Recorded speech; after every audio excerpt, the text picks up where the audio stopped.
The purpose of the meeting today is for the Joint Committee to discuss issues concerning Aer Lingus' flight booking and check-in services, their IT services. We are joined by representatives of Aer Lingus. Today I'm pleased to welcome on behalf of the committee from Aer Lingus, Ms Lynn Embleton, CEO, Mr Donal Moriarty, Chief Corporate Affairs Officer, Mr Peter O'Neill, Chief Operations Officer, and Ms Suzanne Carberry, Chief Customer Officer. Note and privilege. Witnesses are reminded of long-standing parliamentary practice that you should not criticise or make charges against any person or entity by name or such a way as to make him, her, or it identifiable or otherwise engage in speech that might be regarded as damage to the good name of the person or entity. Therefore, if your statements are potentially inflammatory in relation to an identified person or entity, we would like to discontinue your remarks. It is imperative that you comply with any such direction.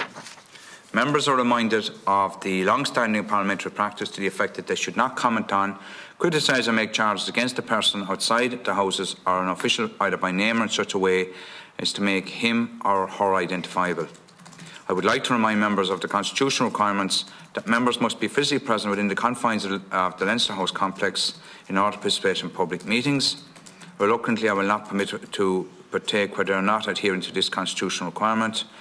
And obviously, in the circumstances today, we've asked members to come physically into the room. We're sorry about any inconvenience caused.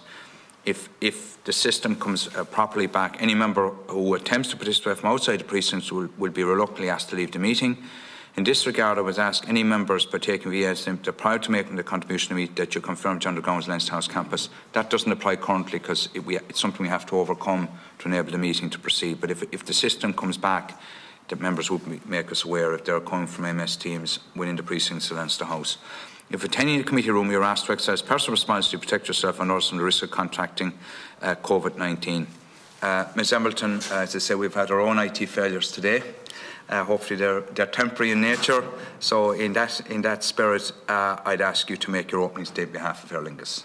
Yeah, thank you. And thanks for the invitation to attend the committee and to give you an update on what happened on the 10th of September, which a systems outage that significantly impacted our operation and our customer systems.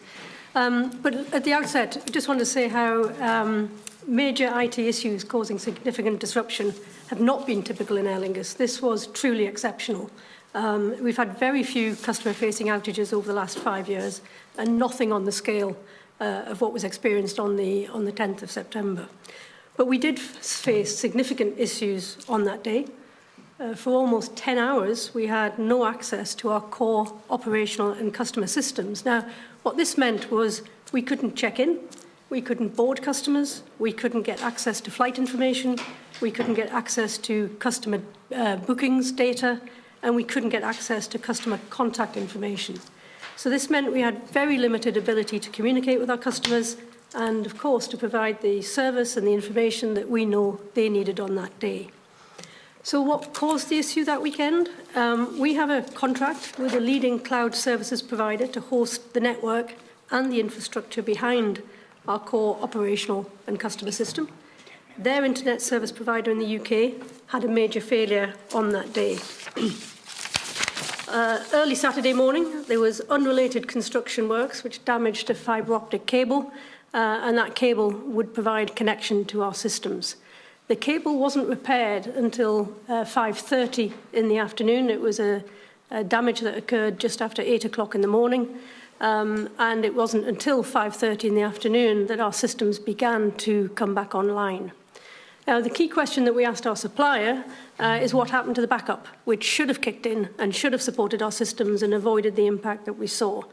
The answer to that question from our supplier is, unfortunately, a component in the backup system also failed that day. This shouldn't have happened. It was exceptional in nature. The two issues were unrelated. Our supplier has apologised for both the break in the main connection and for the failure of the backup. Both have now been fixed. Measures have been put in place which should prevent an outage of that type ever happening again. But we're just really conscious of the impact that this disruption had on our customers. Our people at Aer Lingus made huge efforts on the day to in very difficult circumstances to look after customers, and I'd like to take this opportunity again to apologise to customers and also thank our staff for the efforts that they made to make a real difference in helping to reduce the impact of this outage on our customers. So we also increased the number of call centre agents available to support customers, but due to the size of this disruption, the scale of the disruption, the call wait times for customers to be helped was inevitably longer in the immediate aftermath of the outage. Hotel accommodation was offered to customers at most airports, and those who secured their own accommodation are being reimbursed accordingly. We've added resources to rebook customers and reunite them with bags, and we've been processing applications for refunds, for expenses and for compensation. So we have sincerely apologised for the disruption caused, and we've written directly to customers about the system outage, about its impacts, and we've thanked them for their patience and their understanding over the course of the disruption. So I hope this gives you context, and happy to take any questions from any of the members of the committee. Thanks, Ms Emberton. I now move to the members in the rota in order. First up is Deputy Lowry. Roughly about 12 minutes. I'll go 10 and then members will see the portfolio. Yeah, I don't need that. Yes, first of all, I'd like to welcome the delegation from Oireachtas and thank you for the written explanation that you have forwarded to us. Obviously, when an event of this magnitude happens, the questions are asked as to why did it happen, how did it happen, could it have been avoided, and what needs to be done to avoid a reoccurrence. That's the normal.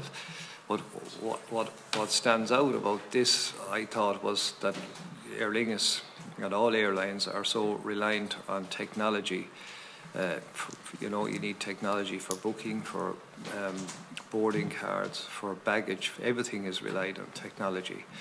And when I read your explanation, it came to my mind, why is an Irish-based company reliant on a UK company for the provision of internet and cloud technology? That was the first thing. Have we not got the capability here in Ireland in relation to it? And it seems to me that your supplier here was doubly at fault. I mean, you can excuse a system going down, but for the backup system to fail at the same time is just not acceptable. And I would have thought from a company of your size with such a reliance on technology that you'd be insisting on a multi-layered backup to ensure that this doesn't happen. Now, as it happened, I came through the airport on the afternoon of the 10th of September, and the first thing that struck me was the terminal was absolutely jam-packed.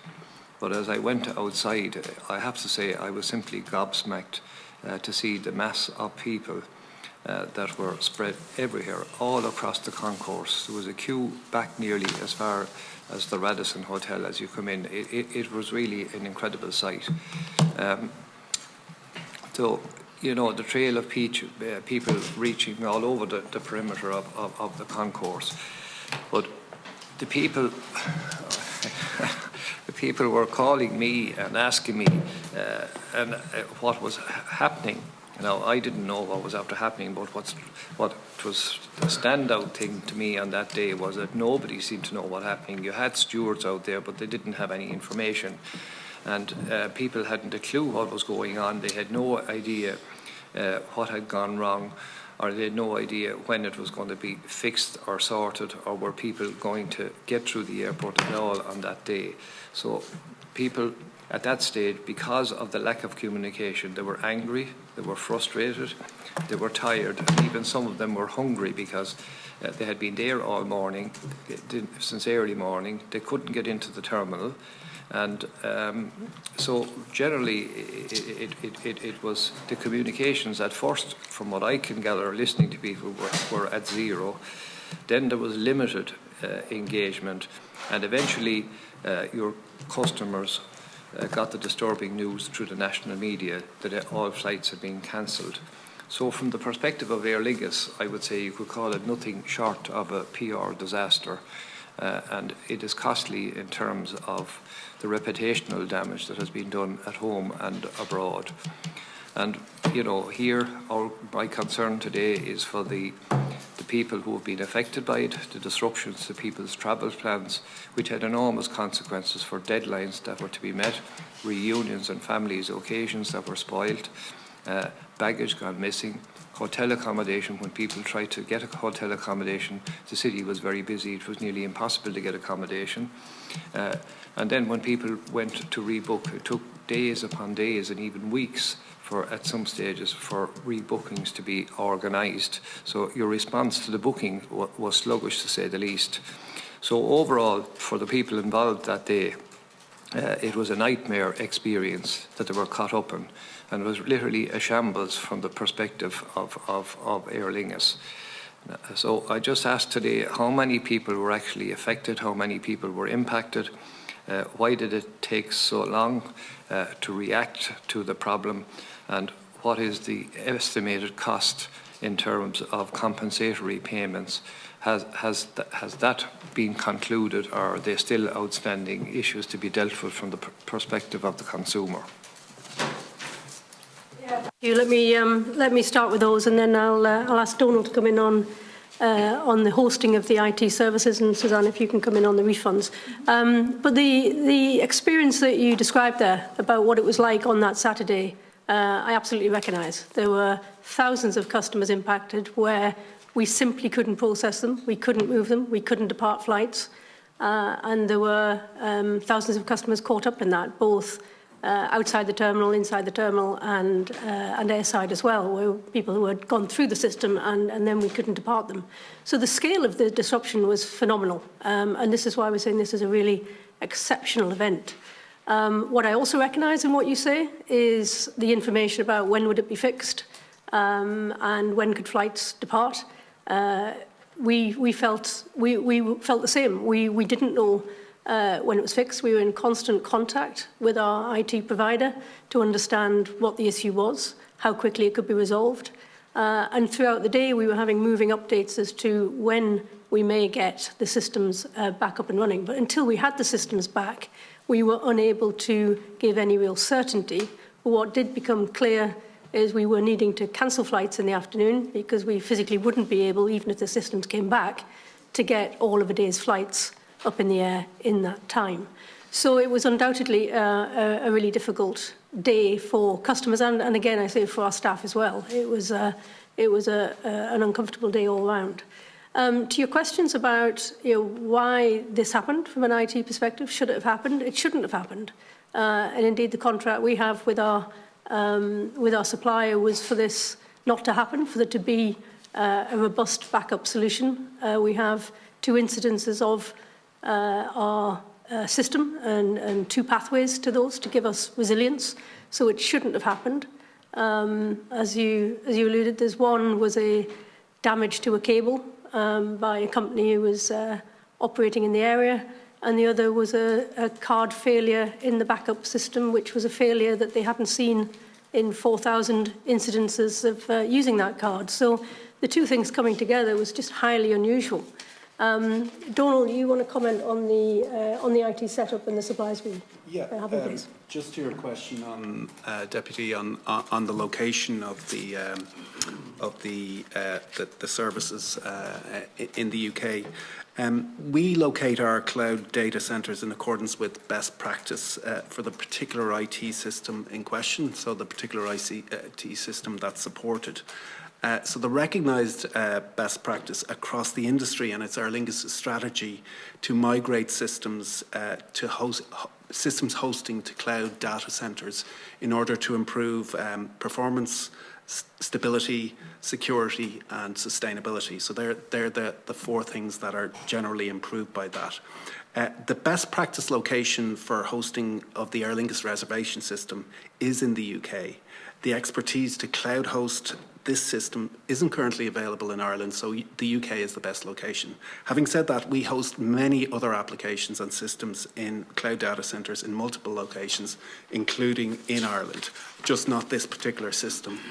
So that's the rationale from a best practice perspective as to why it's located in the UK. And just to give you a greater context of industry best practice, management and protection of what are increasingly complex IT infrastructure systems and estates they're increasingly being provided, are being met by providers who have particular expertise in supporting and maintenance of those systems. So we have selected a top-tier provider in order to provide those services, and that expertise happens to be currently located in the UK. As Lynn mentioned, the outage itself was a truly exceptional set of circumstances. What happened, obviously, in terms of the first line was the fibre optic cable being broken due to construction work at a particular site in the UK, and that took down the primary line. But the secondary line, which is the failover or the backup line, that also failed due to an entirely unrelated issue, a failure of a backup card. As Lynn mentioned, that was a truly extraordinary event for that to happen, that coincidence to happen. In terms of addressing that issue, that backup card has been replaced. There is a new monitoring system in place to ensure that what happened on the 10th of September can't happen again. So it's extremely unlikely that an event or a sequence of events as happened on the 10th of September can happen again. But further than that, we're now looking at introducing additional redundancy in order to protect our systems by having a tertiary system, so a second failover or backup to provide additional security. We expect that that would never be required because we don't believe that a set of circumstances will arise again where both the primary and secondary line would fail. But we are looking to put that in place to provide that additional assurance to prevent an outage of this type ever happening again. Thank you, Daniel. Suzanne, do you want to comment on refunds and rebookings? Okay, so from a refunds and rebookings perspective, at about 9 o'clock on Saturday night, once our systems were again available, we communicated to all passengers that they had the ability to go and rebook their flight or to apply for a refund. We also kept information available on our website under FAQs that would be really easy for customers to understand, to show them which channels to go and how to make it quick. We did advise at that time that there would be long call waiting times across our call centre, and that was evident across Sunday, but much of it had passed by Monday morning. As regards refunds and compensation, to date we've received about 6,500 compensation applications from customers, and we have successfully processed over 91% of them as we stand today. Of course, some of these passengers may still be coming, so there could be more to add to that list, but to the ones who are currently waiting, we've communicated with them to say that we will have all these applications processed by the end of this month. Yeah, I'd like to thank you for your direct responses. One final question. I presume the provider is in breach of his contract with Aer Lingus. We are in discussion with the provider regarding the consequences of the outage. So you'll appreciate that there are constraints on what I can say in terms of that engagement, but we are certainly engaging with the provider on the consequences and impact of the outage on both ourselves and our customers. Okay, thank you. Can I just follow up on one thing? Normally a backup is there because it's in working order, whether that's a machine or whether it's an IT system, right? So how, I don't, if I'm being honest, I don't buy that thing that a provider of a service, that the main service goes down and then the backup service goes down as well. I find that incredible. I would have thought they would have been testing the backup service to make certain that it was fit for purpose. So if the other system went down, they knew this other, the system alongside it was fit for purpose. Chairman, I can address that. In that testing of that backup system did take place and was successful and continued to be successful. The primary and secondary line that we're referring to, they're being used at all times, but the primary line is used more than the secondary line. So both lines are in use at all times. So you're saying that the backup is basically putting more capacity on the second line? Correct, and testing was in place frequently as to the availability and the robustness of the secondary line. But it was the component, the network card, that failed on the secondary line on that occasion, coincidentally. And was that because they put the extra capacity on the line? Nothing to do with the capacity on the line. It just seems very, very circumstantial, coincidental, that the backup service And is that a backup service? So if you have 2 lines and one is operating at 100% capacity, one is operating what percentage capacity with the other, the secondary? I don't have the percentage. But let's assume it's at 40%. Well, right? I'm not sure that would be a correct assumption. Well, then I would say then I go down. Let's say it's operating at 20%, right? Because it's certainly lower than 40. And our job is, I suppose, is to probe. The question then I ask is that a backup if effectively you're just using 2 lines, 1 line more capacity than it was using previously? So should there be, and are you providing that third backup? That's what the layman will ask. So we completely share your frustration. These are 2 independent backup, 2 independent routes to our data centres, which operate completely independently. Yeah. And we should never be in the situation where 2 of them fail. So we share the frustration. We've gone through detailed assessments and investigations with our provider, and the conclusions and the facts, strange as they sound, are as presented. We have a primary system that was damaged, which is understandable, and a secondary system separate, which should have provided full backup, where the component card failed. And are the company that you have in place now, are you at liberty to say who they are? Yeah, I mean, we're engaging our primary provider is a company called Kyndryl.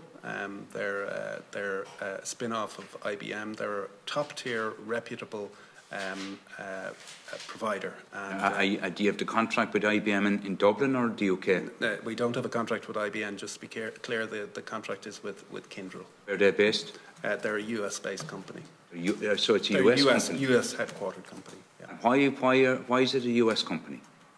Because, as I mentioned earlier, expertise. The expertise is there. To finally, yeah. The third backup, like I would have thought that company were in breach. If both systems failed, because that's effectively, as a layman looking in, I think both systems failed.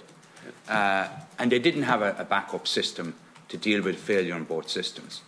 Are you happy now that they've put a proper backup system in place now? If both systems fail again? We are happy that the issue that caused the backup system to fail has been fully addressed in the replacement of the card and the monitoring of that card, such that this type of outage should not happen again. As I mentioned also, we're looking at putting a tertiary system in place in order to provide that.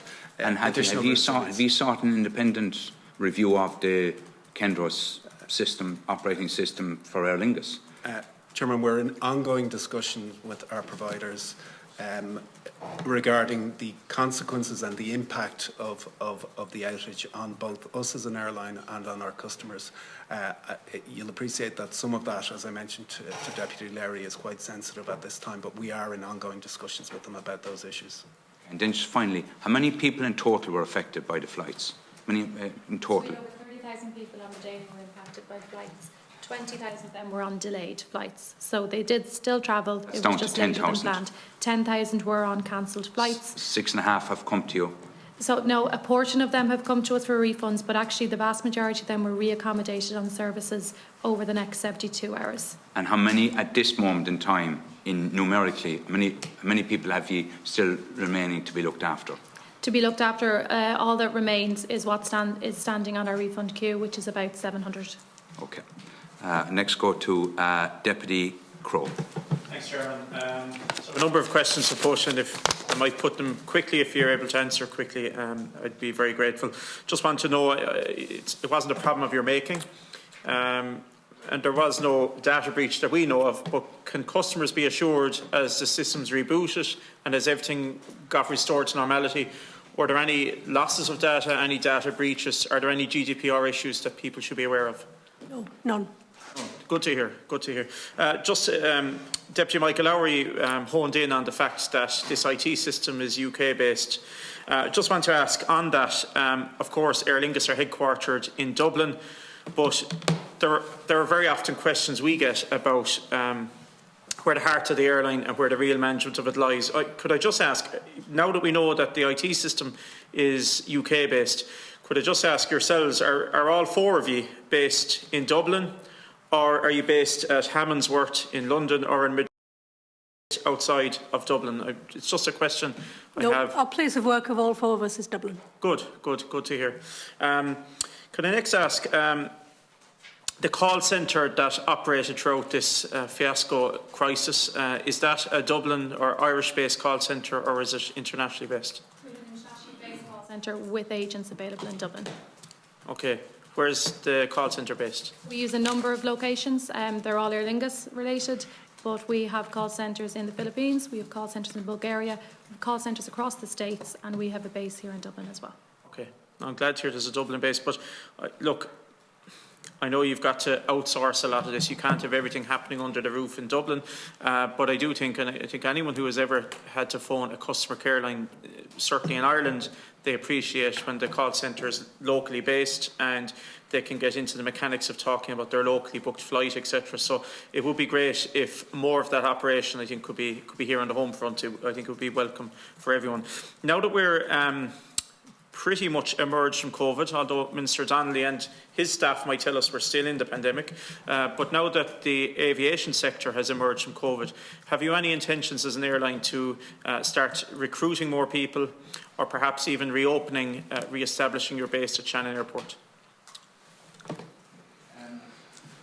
And I can answer that one. The answer to your question on recruitment is that we're recruiting all the time.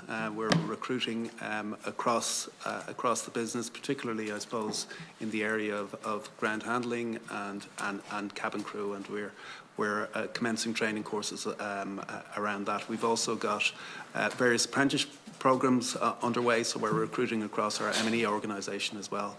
To your question about Shannon cabin crew base, for similar reasons that I gave you on the last occasion, Deputy Crowe, that will not be re-established. As I think I mentioned previously, the decision to close the cabin crew base was taken primarily so that the viability of the resumption of our Shannon operations to New York, Boston and London Heathrow could be ensured. That thankfully has been the case since the resumption of transatlantic back in March. Our services have operated very strongly and we're very pleased with them, and similarly London Heathrow, but we will not be looking at reassembling or putting back our cabin crew base in Shannon Airport. Okay. Can I just say, in terms of the staffing, it was a source of tension and upset to a lot of people during COVID, of course. A lot of companies struggled to hold on to staff, and you did receive a lot from government vis-à-vis EWSS. You were heavily supported by the Irish taxpayer and by the Irish government. But when it came to looking who would remain on and who would have to go, it seemed rather indiscriminate in some ways. There were some people who were with the company a long time, and that's for the company to determine. But I looked at a number of contracts, particularly those who joined Aer Lingus way back in the late 80s and 90s. Some of these had contracts. The contracts never specified what base they were to. It was to the airline, and they felt that it was wrong for people who had only recently joined their staff cohort in Dublin to be retained, whereas others in Shannon who had 30 plus years had to go. So if you are issuing new contracts, I think that detail would need to be very clear, that one's job is secure to the airline, not so much to a base. There were details, it seemed to me, that emerged at that time that were never in the contract in the first place. And just to clarify a couple of aspects of that, Deputy. During COVID, we had the approach of retaining the employment with as many of our colleagues as possible.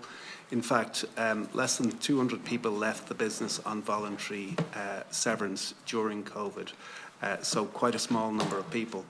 In terms of the Shannon cabin crew base specifically, the approximately 90 cabin crew that were located there were offered 3 choices: to relocate to Dublin, to Shannon, to Cork, or take voluntary severance. And all of their individual choices were accommodated. There was no one forced to take any particular choice. So there was no compulsory redundancy in Aer Lingus throughout COVID at all. So I understand your point about contracts, but the idea of forced or enforced redundancy didn't arise in Aer Lingus during the COVID pandemic. I would just contend, in any place of employment, I worked in the cinema when I was in college, and they had to get rid of some staff, and it was last in, first out. It's the same in the school that I worked in before becoming TD. It doesn't work like that at all. It's not last in, first out at all. But in most work environments, if there are jobs to be shed, it's last in, first out. And that's a real bugbear, I think, for people who worked for Aer Lingus, that some staff who had joined the workforce of Aer Lingus in the winter of 2019 held their jobs, whereas others in Shannon who had 25, 30 plus years service, they were amongst the most senior in the organisation, were given these three choices. Yes, there were choices, there was no compulsion, but there's an inherent compulsion, certainly during a COVID pandemic when you're trying to put bread on the table, pay a mortgage, there is a very tough decision to be made. So I'm done with that point, but I just would hope new contracts would be very clear to people that seniority does matter in the organisation. Can you tell us how much the government paid EWSS, the quantity of it? Do you have it? I don't recall. I can follow up certainly through the chair on that at that point, Deputy. But to be clear, we welcomed the support that Aer Lingus and all companies in Ireland received through the TWSS and the EWSS.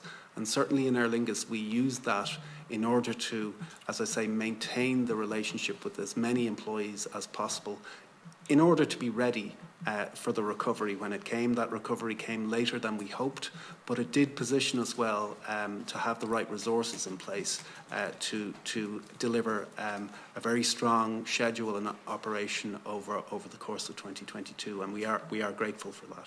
Can I ask when is the airline expected to announce its summer 2023 schedule, and are you looking at new route options out of Shannon Airport in particular from that? That usually takes place in late October, early November. We haven't got a specific date, but it will be in that time frame. We constantly review our route network, Deputy, and as you know, in Shannon we have our Shannon Boston, Shannon JFK and Heathrow services operational at the moment. We would expect that to continue. We wouldn't expect significant change to our Shannon schedule for summer 2023, but that hasn't been finally determined yet. Okay, can I next ask that at the time when the last government shares in Aer Lingus were sold, there was a major fear that the Heathrow slots from Shannon would be lost, and there was a last-minute deal cobbled together by government at the time that it would be protected, that Heathrow landing slot, that all-important slot from Shannon into Heathrow would be protected until the end of September 2022, which is just last week. That has expired. You're still selling flights to Heathrow, you're still filling flights, and we're delighted you're doing it, but the compulsion that was, and the agreement that was struck by both sides has lapsed. And I don't think the government has any basis whatsoever to impose another such commitment on you. So I just want to ask, how much are you going to honour that going forward, that connection, that all-important connection to Heathrow? Well, it's not a question of honouring it. As you rightly pointed out, the arrangement has elapsed, but as I think I mentioned previously, we're still selling Shannon, London, Heathrow. It's doing well. All our routes out of Shannon have performed well during the course of 2022, and we expect that to continue long into the future. There's no reason why it shouldn't.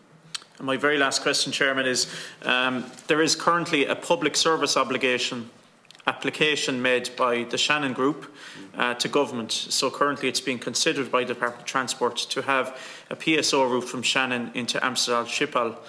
And that obviously has to be adjudicated on. If it was approved, would Aer Lingus be up for running that route? We look at all opportunities. The thing I'd say about Amsterdam Schiphol at the moment is they're actually imposing reduced capacity on airlines all over Europe. So there might be some challenges from the Schiphol end of that particular arrangement. But we will evaluate all opportunities, as we always do, on a fully commercial basis. Okay. Is it the intention of the airline to make the contractor pay for the damage to the network that arose? As I mentioned to Deputy Larry and the Chairman, we're engaged in discussion with the contractor about all of the implications and consequences of the outage, and I can't really say any further than that about that engagement.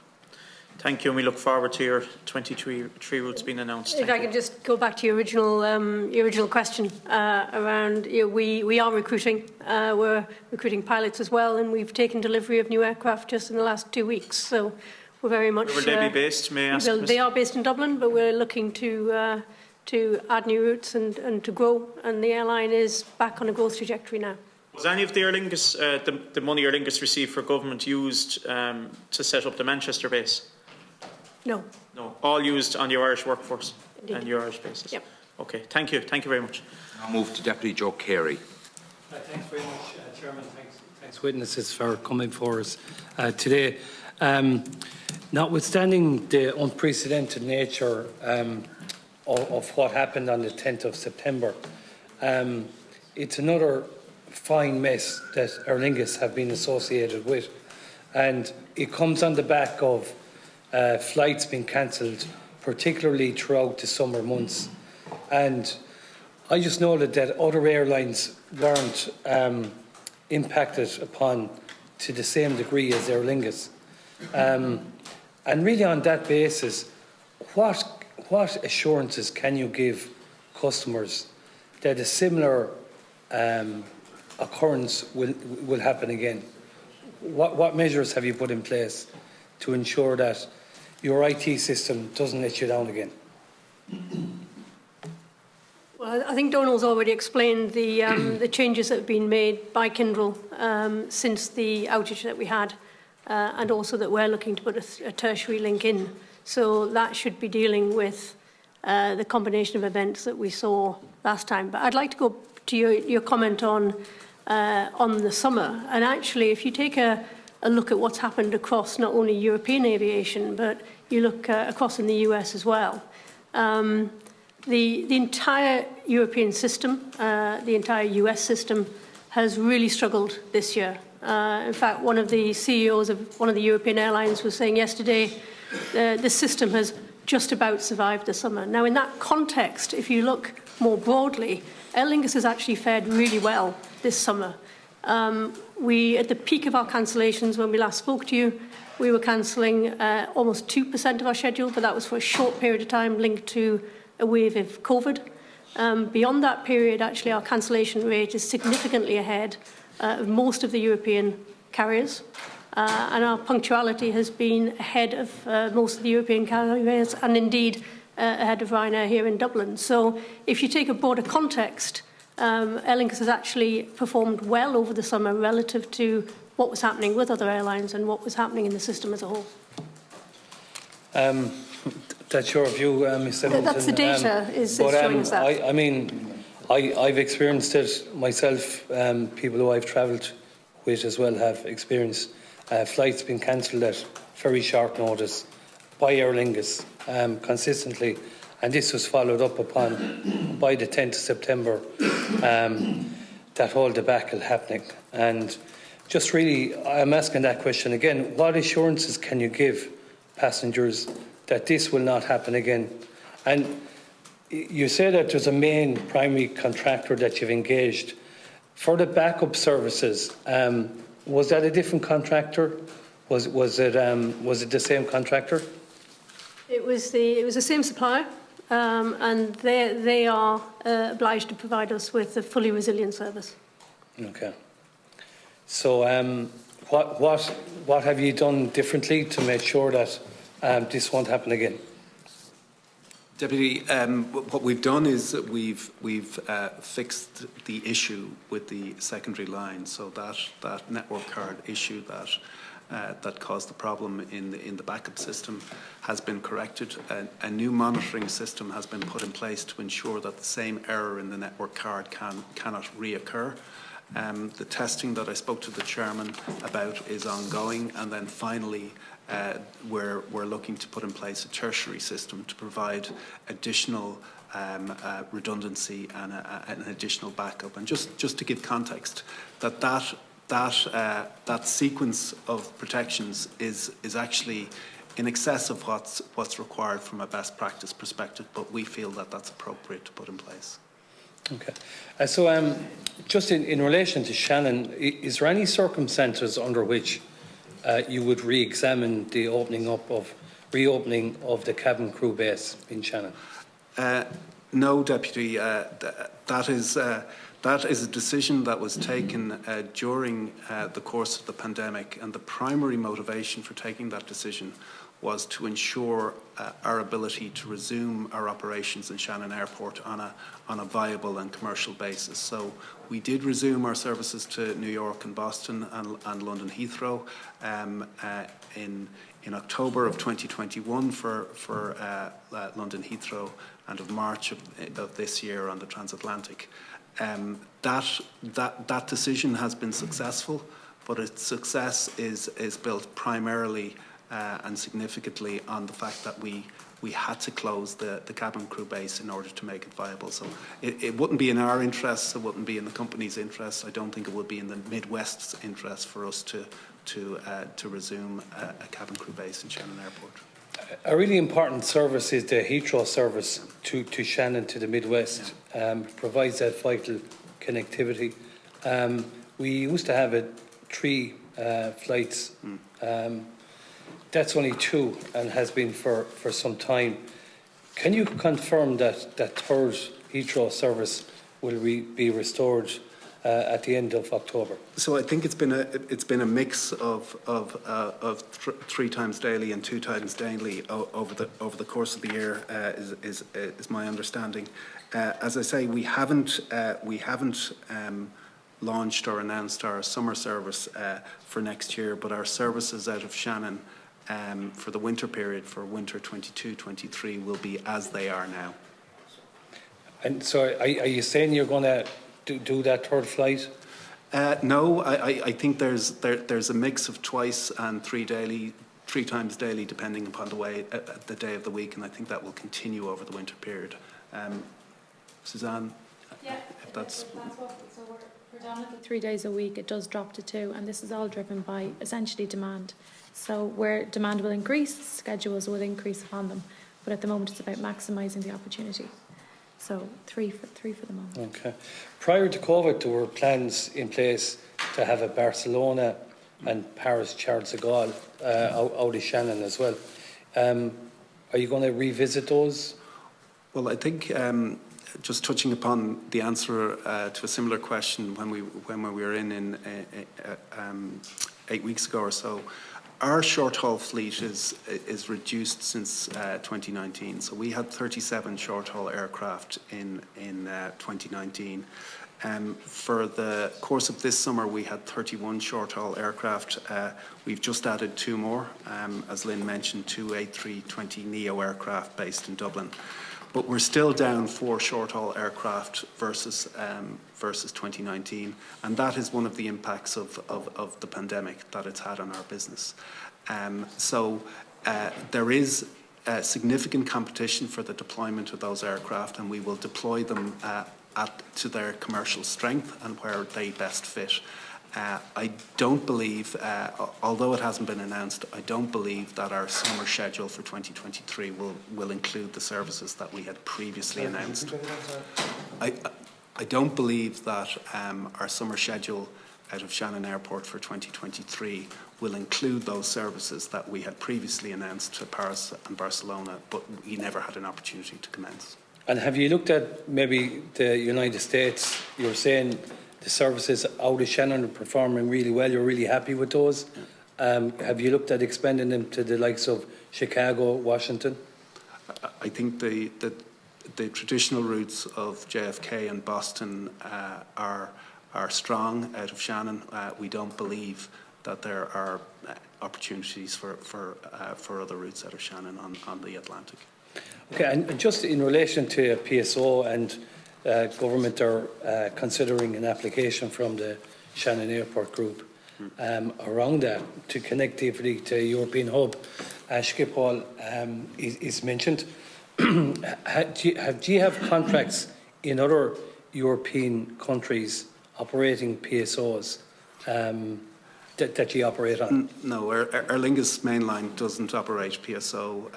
Our franchise partner airline Emerald does operate the Donegal Dublin service on a PSO basis, but Aer Lingus as a short-haul mainline airline doesn't do so. In any other European country?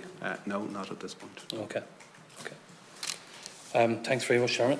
Now to Senator Crockwell. Sorry, Senator Harkin. My apologies, Senator Harkin. You're not stuck with Central Crockwell for now, anyway. He's a valued member of the committee. Of course he is. Of course he is.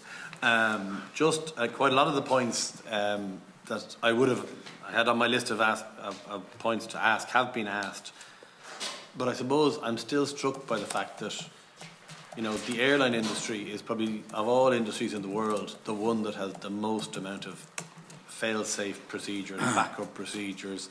You know, how if an engine goes down, the plane can still fly with one engine, or, you know, all those kind of systems, and rightly so. So it still baffles me a little bit, despite all the interrogation between Deputy Lowry and Deputy Crowe and the chairman and so on. All of those people came in with their observations, but I just find it so difficult to comprehend how that there isn't a third backup somewhere along the way. And if I'm right, you're saying that there's a main system, and the backup system is in use all the time as well, providing extra capacity to the main system. The way it's designed is to have fully independent, fully separate systems, so if one fails, the other one works. But what is common practice is to allow traffic over both, really to avoid the situation where one's been lying dormant and then at the point it's needed, it fails. So we flip between the two to enable us to ensure both are working, which is why, I'll come back to what I've said previously, to have a main failure and then a backup failure really shouldn't have happened. And I'm just wondering, because, you know, it's happened in other systems, that would it have been the case that because the main system failed, that overloaded the backup system? Shouldn't have done. Had the network card been working appropriately, that shouldn't have happened. So, but I'm just wondering, was it as a result of the main system going down? Did that just overstretch the backup system to such an extent that it crashed? That did not trigger the network card failure. The network card failure was independent of the volume of traffic. So all of those conspiracy theorists. I mean, this happened on the 10th of September. If it had happened on the 11th of September, we'd have a whole lot of extra conspiracy theorists saying, you know, how could it possibly happen that an airline the size of Aer Lingus, but not just the size of Aer Lingus, that also has the backup of the IAG group, presumably technology and so on, British Airways, Iberia, Whaling, and all those other very large airlines with hundreds of aircraft each. It does, and I think most people, not just the 30,000 affected passengers, but anybody looking at that just went, this is absolute chaos, and that we're just looking at a system that everything, I mean, in the old days you had paper tickets and you had paper boarding passes, and you could do, those manual systems have all been long gone, and we're now looking at a system that's entirely 100% technology based, pretty much, and there was no third backup. And will there be a third backup into the future? Yeah, just to reiterate, what happened was truly exceptional. You know, the coincidental failure of the backup system was a truly exceptional event. To answer the question on a third backup, we are looking at putting in place a tertiary system that provides that additional resilience. But just to be clear, that is the system we had in place is in line with best practice. You know, that is conformant with best practice. The additional resilience we're looking to put in place at our decision will go beyond best practice. I suppose all airlines have learned from, whether it be crashes or whatever, they've learned, technology has moved on, whether it's better fire retardant measures and so on, you always learn from the mistakes of the past, and I presume best practice may be upgraded to a new level of best practice as a result of what happened. In terms of the 30,000 passengers, you're saying 20,000 rebooked or flew a couple of days later, and 10,000 just cancelled their flight or just didn't bother to fly? And 10,000 didn't travel at all? Were on cancelled flights and were either re-accommodated on another service or they received a refund. Sorry, the 20,000 people who were delayed flew on additional services during the week? So bear in mind that we had very few aircraft leaving Dublin after 9 o'clock on Saturday. So any aircraft that did leave Dublin after that point, we consider them a delayed, so those passengers were impacted. So 20,000 of the 30,000 were actually on services that were delayed. That it was their original service, just flown later. Yes, over the course of the 24 hours. And then the 10,000 were mostly re-accommodated on later flights? The vast majority were re-accommodated, and that was a re-accommodation of their choosing. So if we had availability, we moved them onto another flight, or they contacted our call centre or went to our website. And roughly speaking, how many didn't travel? We believe about 5,000 to 6,000 didn't travel, and they have all received refunds at this stage. So 20,000 operated on the services that they should have been on but delayed. About 6,000 of the 10,000 who weren't accommodated because the flights just didn't exist, they were cancelled flights, flew later, and then about 3,000 to 4,000 didn't travel at all. And the compensation mechanism, I mean, if you didn't travel and you got your flights back, did you get your accommodation that you'd paid for in your destination? So any expenses which were incurred as a function of the disruption, any reasonable expenses will have been reimbursed to our customers. Okay. Because I happened to be in the airport the following weekend, and I was talking to people who had they were offered, I think the flight was supposed to go on the Sunday, and they were offered a flight for the Friday, and they were supposed to be come back, I think, on the following Sunday. So they were only going to get 2 days of a 7-day stay in Lanzarote or somewhere. So they just, they ended up travelling somewhere else, whatever. But it was just the offer they were given was not particularly attractive to what they were looking for. Just on a couple of other things, you mentioned that the short-haul fleet was 37. Was that at the peak? Or was 2019 the peak, I suppose? There were 37 aircraft and 3 others that we had leased in to grow the operation. So we were effectively operating 40 aircraft, and that was the peak. And you're down to 31 plus 2 now? Plus 2. 33. Yeah, 33. So I suppose, in terms of, do you think Aer Lingus's fleet, I'll talk about short haul first, is right-sized for where you want to be, or do you want to get back to the 40? So I think we'll see market growth in the industry. That's fully what I'm expecting. We are growing long haul faster, and we've just announced a new service to Cleveland, for example. It's the only connecting direct route between Europe and Cleveland, which will benefit Ireland but also benefit connections onto Europe. So we're growing long haul, and we had long haul aircraft on order that we were then able to take over the course of the pandemic, and we've got more coming. Short haul, we took advantage of 2 leased aeroplanes to go back up to 33. I expect market will develop, and as the market develops, I'd like to grow our short haul business with it. Back up to the 40? We'll look at it on a case-by-case basis. So long as we think we can get return on the aircraft, then we'd like to grow. And your load factors, where are they now in terms of short haul? The load factors are high, so they're consistent with 2019. Okay, so that's what, 80-90%? Yep, in the peak. Very different in the off-peak. What's it like in the off-peak? 10 points lower? Yeah, typically 10 points lower than that. So you'd be looking at the mid to late 80s, even early 90s in the peak of summer, and 10 points off that in You're still up at 80% plus most of the time. I would say, Peter. On a wet Tuesday afternoon, not many people want to travel. I accept that point. I mean, I just happened to be on a flight to Brussels in March, and there was 44 on the plane, which I was surprised that it was that low. And I'm just, obviously, that's I presume wouldn't be viable in the long term to be flying those kind of load factors. I think the Brussels flight today will be a lot busier than that. But I think you make an important point. The market is seasonal. So as we're looking to add aircraft into the fleet, we need to be confident that that aircraft can pay for itself on a year-round basis, and not just 2-3 months of the summer peak. So the seasonality and the demand off-peak is an important part of our considerations when we're looking to make a case to acquire more aircraft. And in terms of other suppliers, I think you had Privileged Style or somebody were flying some of your operations over the summer. Is that still happening, or is that ongoing? Or that was really brought in to try and protect customers over the summer when we knew we were having these COVID-related sicknesses that we mentioned to you last time. We could have cancelled. We tried not to cancel, and by bringing in third-party operators, more people got to their destinations. So that's not a normal part of our business I'm just model. wondering, at the moment, are there any of those third-party contractors operating routes on your behalf? No.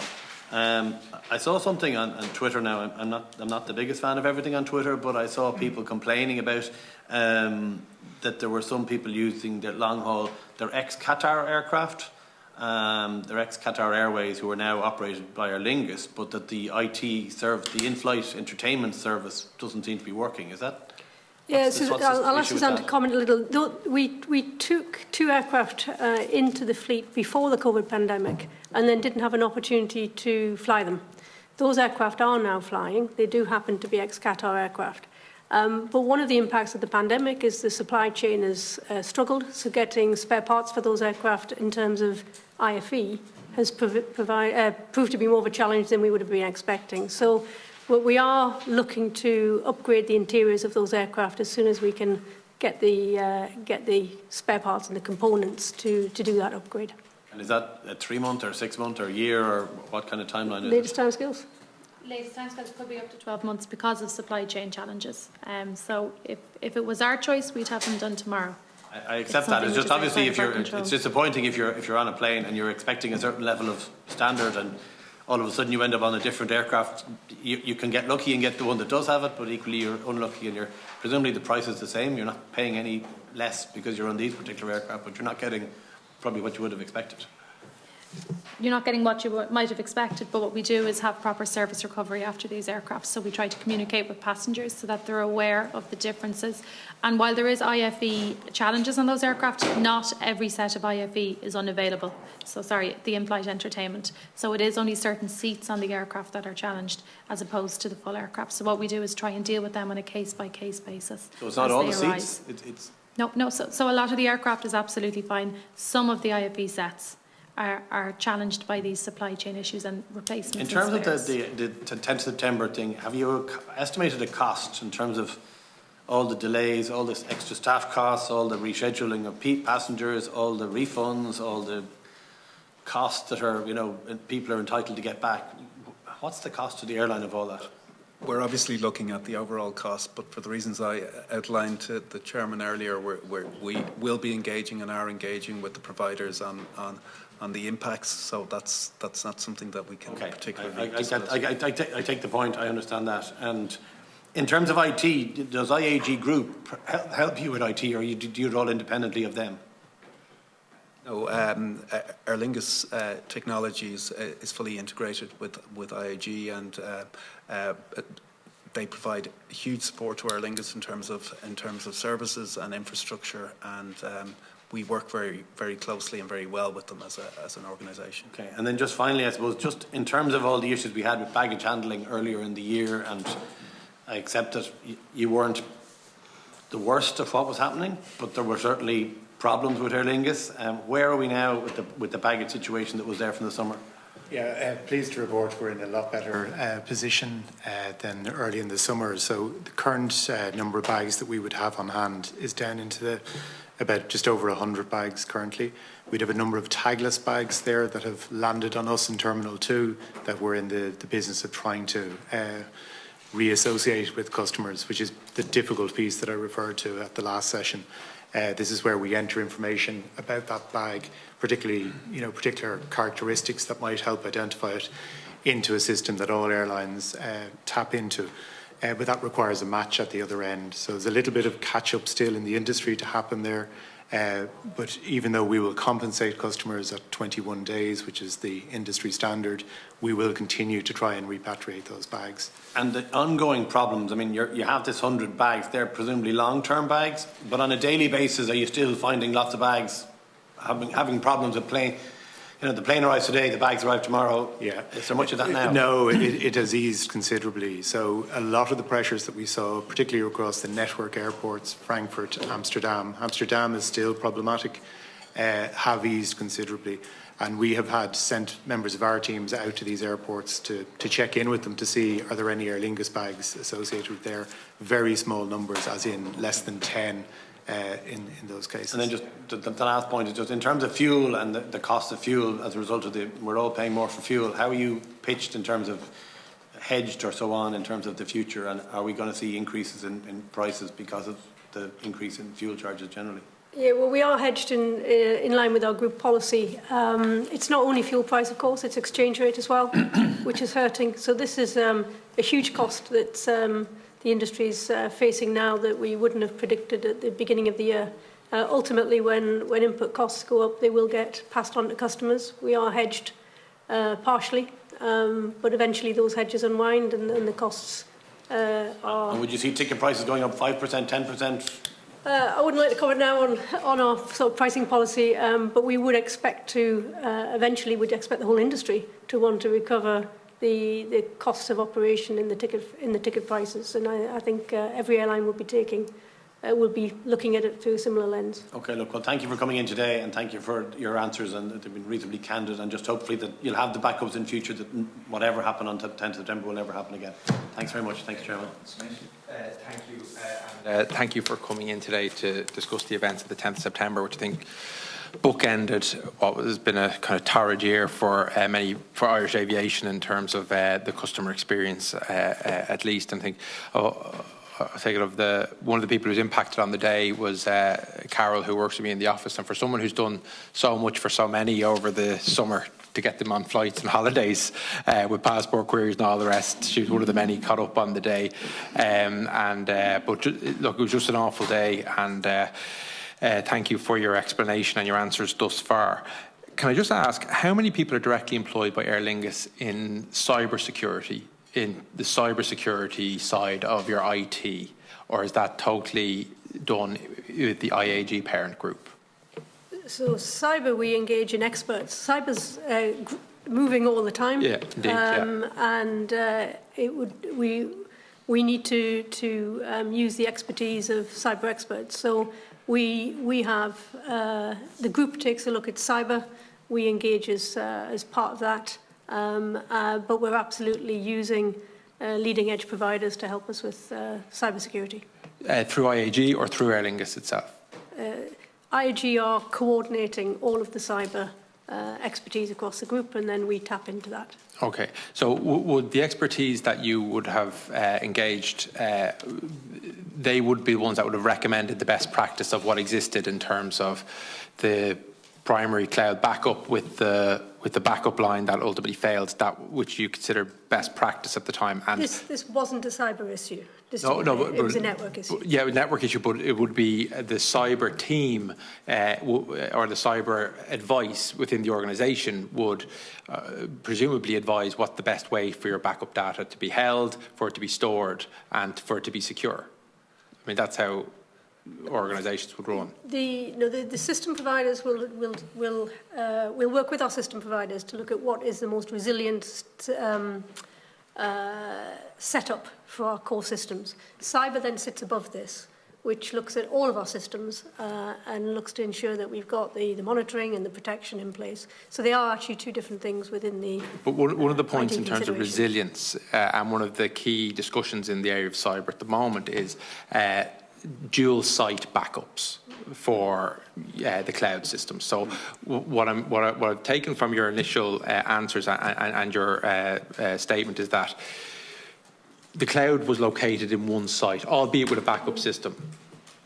No, actually, we have them in two different cities. Two different cities. So the backup system that failed was in a different city. Yes. Okay. Well, that's clear. So the tertiary system that you mentioned, which is the learning from this and the next step, what does that look like? Where is that? That hasn't been defined yet. Okay. It's being defined for the purpose of providing that resilience and redundancy, but what that looks like hasn't been defined yet, Deputy. And on the date, the 10th September, because Kindle are a pretty big player in this, and presumably they had lots of other clients, but there didn't seem to be anyone else impacted that at least made the news reported, not necessarily aviation. Was that due to the fact that the backup failure was Aer Lingus specific within this system, and that any other clients of the system where their backup systems presumably worked, or did you ask that question? Well, aviation is 24/7, 7 days a week, so we operating all through the weekend, which isn't the case for many other businesses. So the impact wasn't. There were other companies that were impacted. I don't have the names of them here, but their systems weren't impacted to the same degree because their usage and the reliance on the systems over the course of a Saturday. And do they operate in the aviation sector?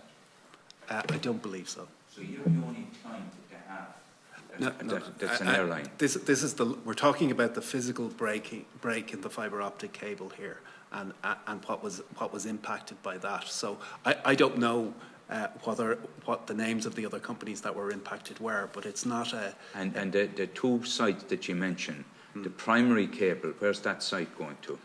Where city is that located? The two cities, I believe, are Manchester and Birmingham. 2 UK cities. Yeah. And as I mentioned, back to the best practice and the expertise to, for the cloud hosting of our reservation system and the robust cloud hosting of it is located in the UK. That's where the expertise is. Is that a different company to Kendall? No, that's Kindle. So they're doing both. And the cable itself. No, the cable is provided by a top-tier internet services provider that is engaged by our supplier. So that's that. So Kendall employ them. So the problem was the cable was faulty. The cable was severed, effectively. And the fault in the second line, was that with a separate provider to Kendall? No, that was a network card failure that was caused in that system. Give it plenty of time, yeah. Okay. Thank you. Look, there's a broader point here, separate to what's been made, in terms of like how systems are being backed up when we're talking about data centres. I'm not really hung up on the fact as whether the data centre is here in the UK or wherever, just as long as it's secure. And what happened here, given the answers we've been given, just seems to be a unique, unlucky event in terms that they were in two separate sites, and that is the resilience that is best practice, as was described by the witnesses. So it's very, very unlucky that this happened. But in essence, the wider issue is here we've large companies like Aer Lingus and thousands more across the country who are using two data centres, or the facilities of two data centres, to back up their cloud systems. And that's what we, as customers, expect. We don't know. We don't. I don't think link it with climate change and energy usage and energy security. And I'm sorry, witnesses, I'm going off the point here. This isn't related to. But this is the reality of data centres and having everything online. That it's not just one data centre that's being used; it's twice. It's a mirror of the data in two separate sites, and that's where we're going as a society in terms of IT and everything else, and subsequent climate impacts. So look, I'm satisfied with. I'd like to I'm satisfied with the answers, and thanks you. And hopefully something like this won't happen again. And it seems that you're putting in place measures that it won't. I'd be interested next time you're before us, in whatever it may be, if we could have or if we could get some detail on what the tertiary further measures are going to be. Are we looking at a third backup in layman's terms?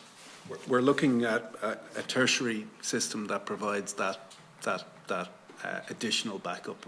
So in the event that both systems both, we'll say, cables or systems were to go down again, you'd have, we'll say, a third backup. That's what we're looking at, Chairman. And if I could just move on, just based on the last time you were in the room with the DAA, and we were at the Fractious meeting, and you mentioned that this time last year, when you were doing your schedule for the following summer, that you believed that the industry would return quicker than others did, and it did. It returned very quickly, and the industry was caught out.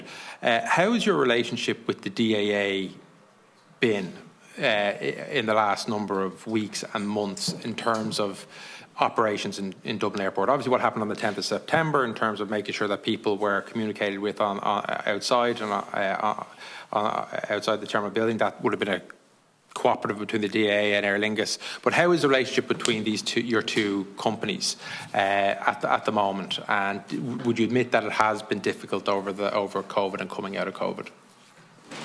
Happy to comment on the current status with DAA. I think as we've gone through the summer and they got over their very public security issues, the operation has stabilised quite significantly.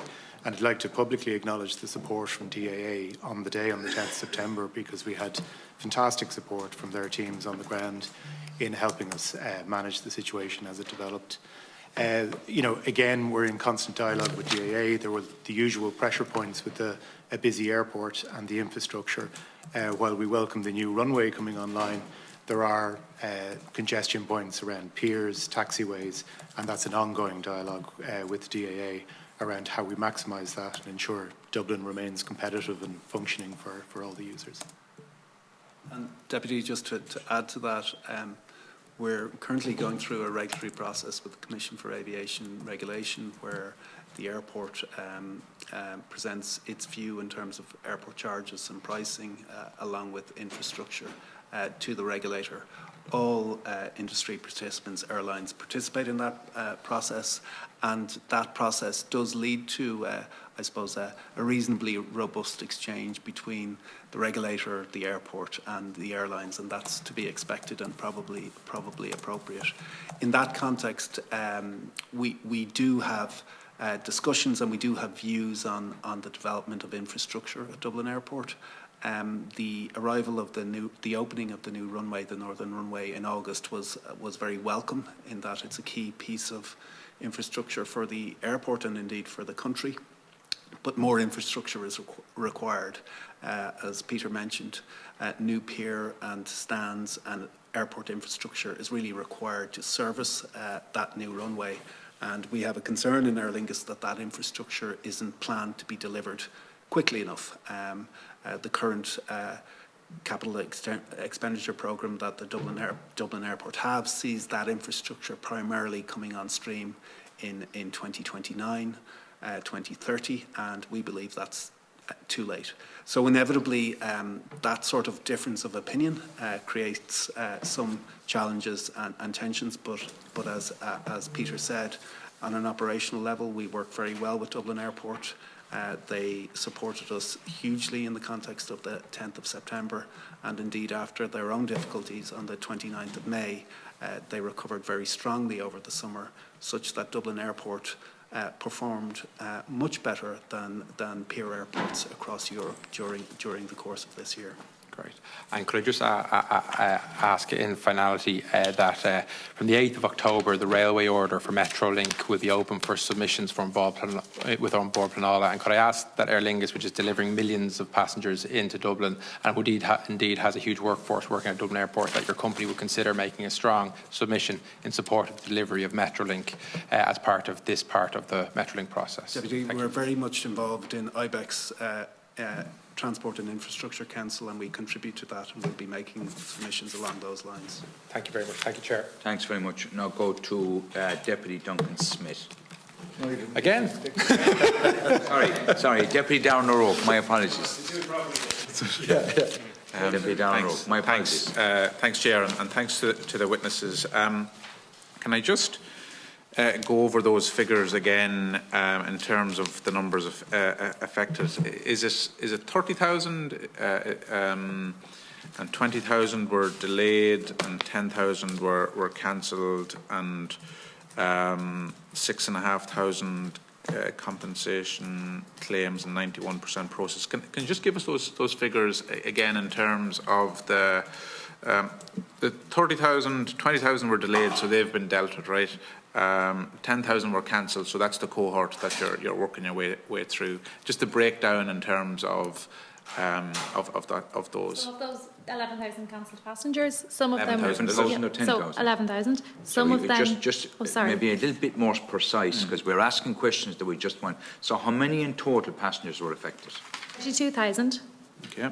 21,000 were on cancelled or on delayed flights. And then 11. And 11,000 on cancelled I'll let Deputy O'Rourke then take it up from there. Yeah. And of the 11,000 on cancelled flights, some of those passengers would have travelled over the course of the next 3 or 4 days, and some would have opted to not travel and not go forward. And to those passengers who were impacted, we offered the vast majority refunds and compensation in order to compensate them for the impact of the disruption on the 10th of September. Okay, so for a breakdown of those numbers then, so the refunds and compensation is 6,500. We have received 7,500 applications for refunds and compensations to date, okay. And 91% of them have been processed. Right. You need to give us figures, because it's too. Yeah. So just be a little bit more specific. Yeah. Of the 11,000, how many of those specifically, an actual number, have you received applications for compensation? So we cannot match passenger by passenger.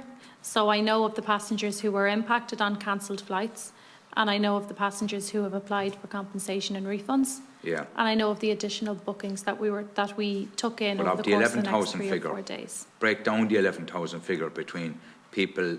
What's happened with that 11,000? With the 21, we understand. Go through the 11 in depth. So of the 11,000, the vast majority of them were reaccommodated on services by Tuesday evening over the 72 hours. Many of those? I don't have exact numbers. All I can look at is trends and then the impacts that we would have had across our call centres, which were extremely busy on Sunday, but were very quiet come Monday morning, where we had average wait times of less than 5 minutes. Okay. The other piece of information then I have is the volume of refund and compensation applications that we've received to date, and that is the 7,500, of which 91% have been processed. And that's so the 700 that you mentioned earlier is the outstanding. Yes, the ones, and we have written to those customers to advise that we will process those applications this month.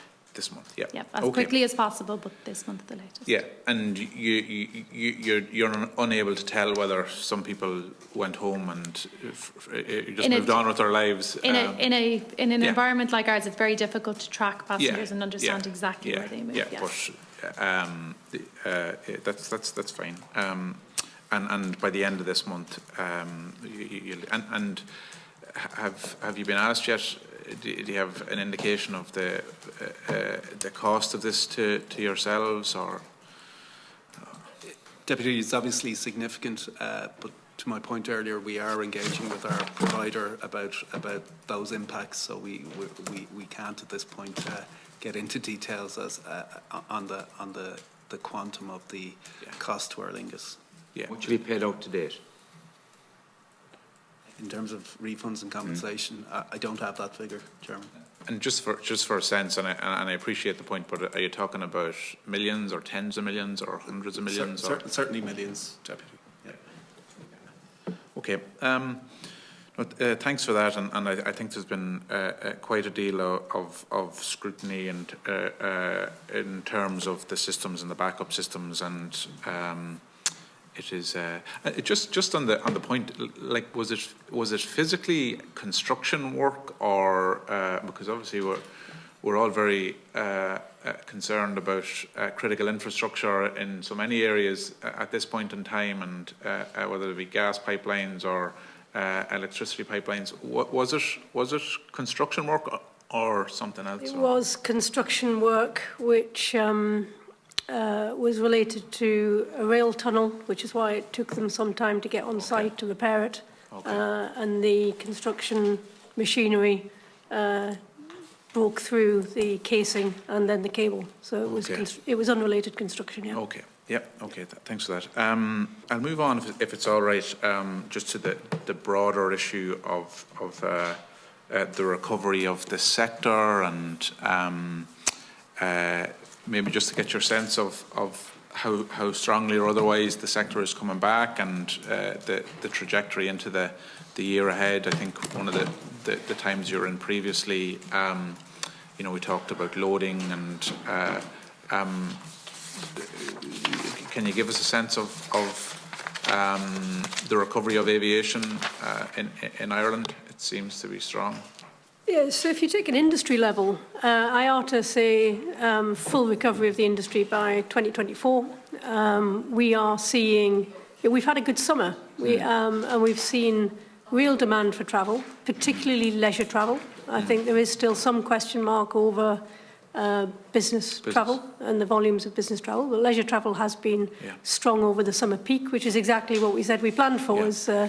We hoped and expected that there would be a big summer. And do you think sorry to interrupt you now, do you think they're I suppose it might be hard to tell, but the change in Zoom meetings and online and business, do you think that's something that will be sustained, or you're saying here that you've definitely seen it for this summer? Well, certainly what we've seen is a recovery of the leisure traveller faster than the business traveller. Now, how much of that is down to economics? How much of it is down to looking at what's happened across the system? And I mentioned earlier, this is wide, it's US.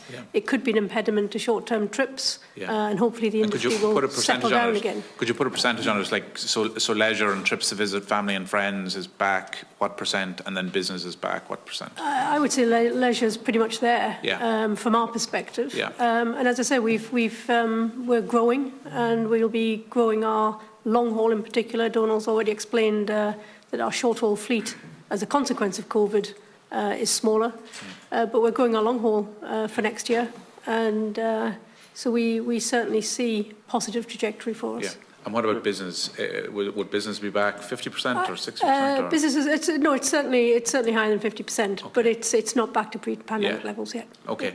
And just in the last couple of minutes, one of the things that we will be concentrating on as a committee, and we have the National Aviation Review coming up, is the question of regional balance. And we have obviously a very strong and dominant Dublin airport. We have. We also have Cork and Shannon in particular, obviously Ireland West on an island basis, Belfast as well.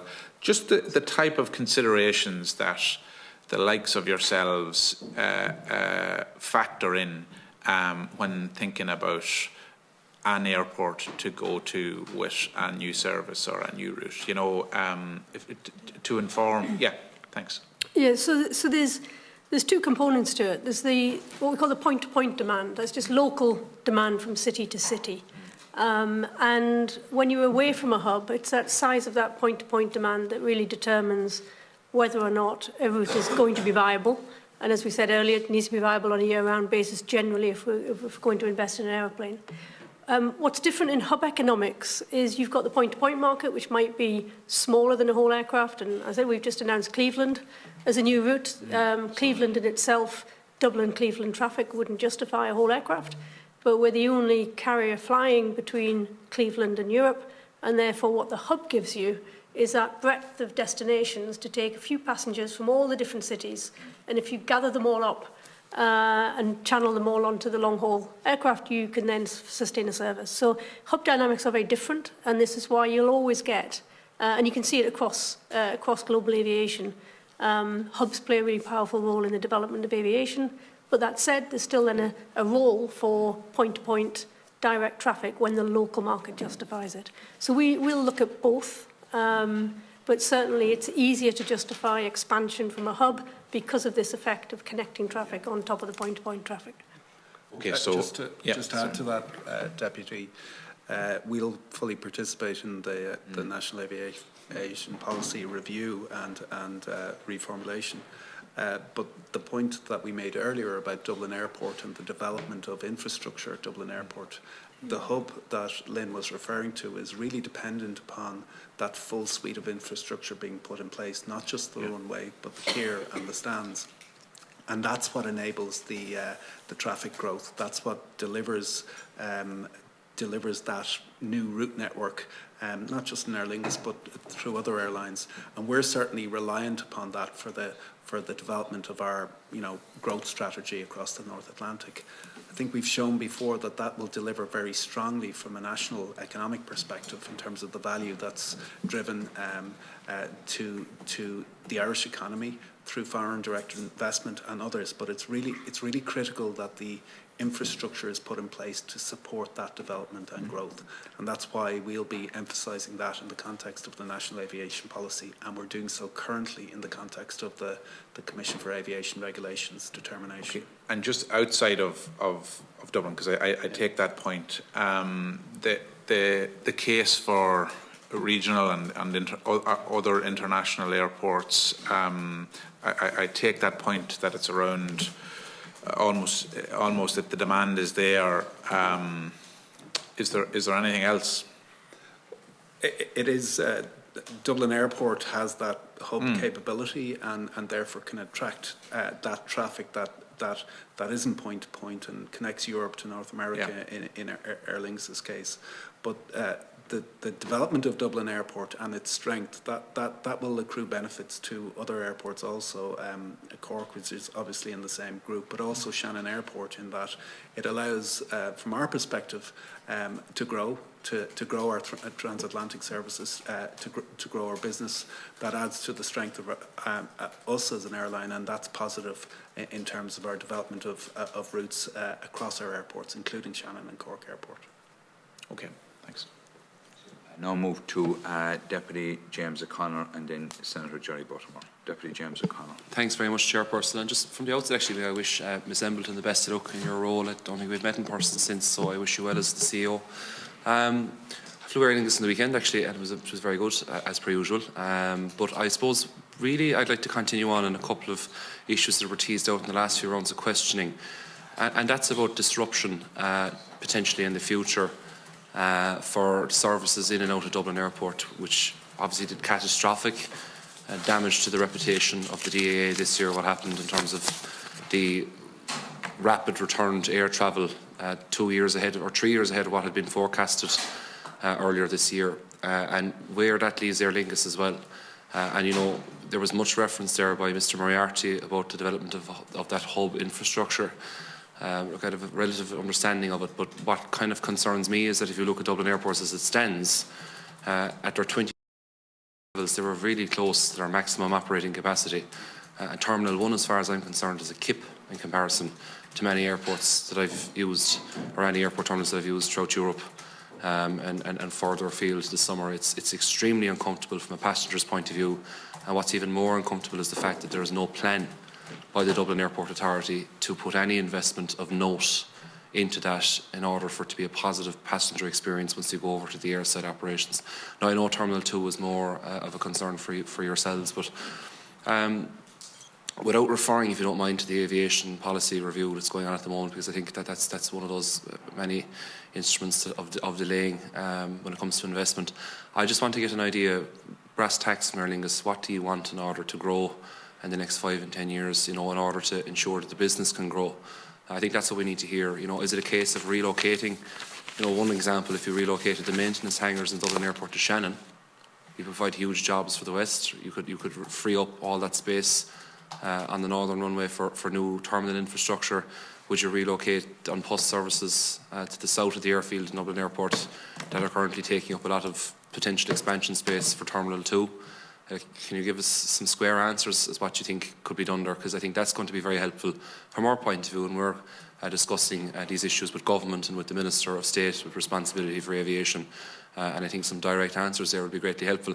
And I'm saying that because I think we're in a really interesting space, because we're now replacing the head of the DAA, which will have huge consequences for aviation in this country. And I think now is the time to be making the positions of your airline clear in terms of what you want before the new incumbent DAA person is appointed, or the CEO is appointed.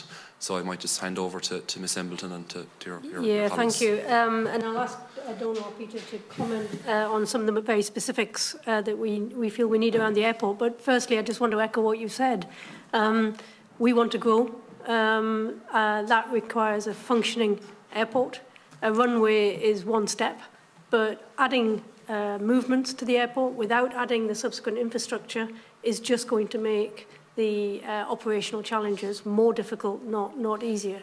And for the airport to be functioning, we need appropriate screening, we need appropriate stands, we need appropriate space for the ground equipment to be stored and moved around. So it's a truly multifaceted requirement to get an airport that truly functions and enables the growth at a level of operational performance that we want to give to our customers. And we share the concern that if we grow the headline number of movements, take-off and landing at Dublin without providing the infrastructure in a timely manner, then there's the risk that the customer experience deteriorates, not gets better at the airport. And that's why we're engaging with the car on that process. But we see it at almost every pinch point across the airport where we believe that more is needed in terms of infrastructure and readiness. And our kind of list of requirements have been worked on across operations and our network planning team as well. Do you want to add any of those components? Yeah, and just to be specific, the capital investment programme that Dublin Airport have does contain the infrastructure that Aer Lingus requires. The difficulty we have is that it's coming on stream too slowly. So the principal elements of the capital investment programme that are critical from a hub infrastructure perspective are to the south of Terminal 2. So a new pier that comes out from Terminal 2 southwards, adding a significant amount of new contact stands in that area. And Donald, or Mr Moriarty, can I just have a kind of a tic-tac with you there? Yeah. So at the moment where that location is on PUSTA facilities there, isn't it, and a couple of other, what's there at the moment? Just to give us there's a cargo hangar IAG cargo hangar is located there. Border protection facilities, unpuss facilities. So that pier needs to come down into that area, and those facilities need to be relocated. And there are discussions and plans in place with Dublin Airport for them to be relocated. So the cargo providers in Dublin Airport, including IAG, but also others, have to be relocated to another spot on site. Similarly, Unpust, who have a facility there which doesn't really need to be in that location, will have to be moved on site to facilitate that new pier moving southwards from Terminal 2. So just on this exchange, I suppose, between the DAA and yourselves, what have they been saying to you in response to that request for the upgrades in Terminal 2, the provision of a new pier infrastructure there? You know, how many additional gates are you seeking, as well as a second question onto that one? So what's the DAA's response at this moment in time? So the plan is in the capital investment programme. So that pier is but what's the response? We know that. Yeah, so the issue is that the delivery of that infrastructure has to go through a pretty complex planning application process. It's not a single application for a pier and another application for stands. It's a strategic planning application that needs to be made for Dublin Airport to get planning permission for the development of that. I kind of rubbish that, because you know, you look at this extraordinary work that went in Cork Airport in terms of the renovation and refurbishment of huge amounts of the airside infrastructure there, the new runway.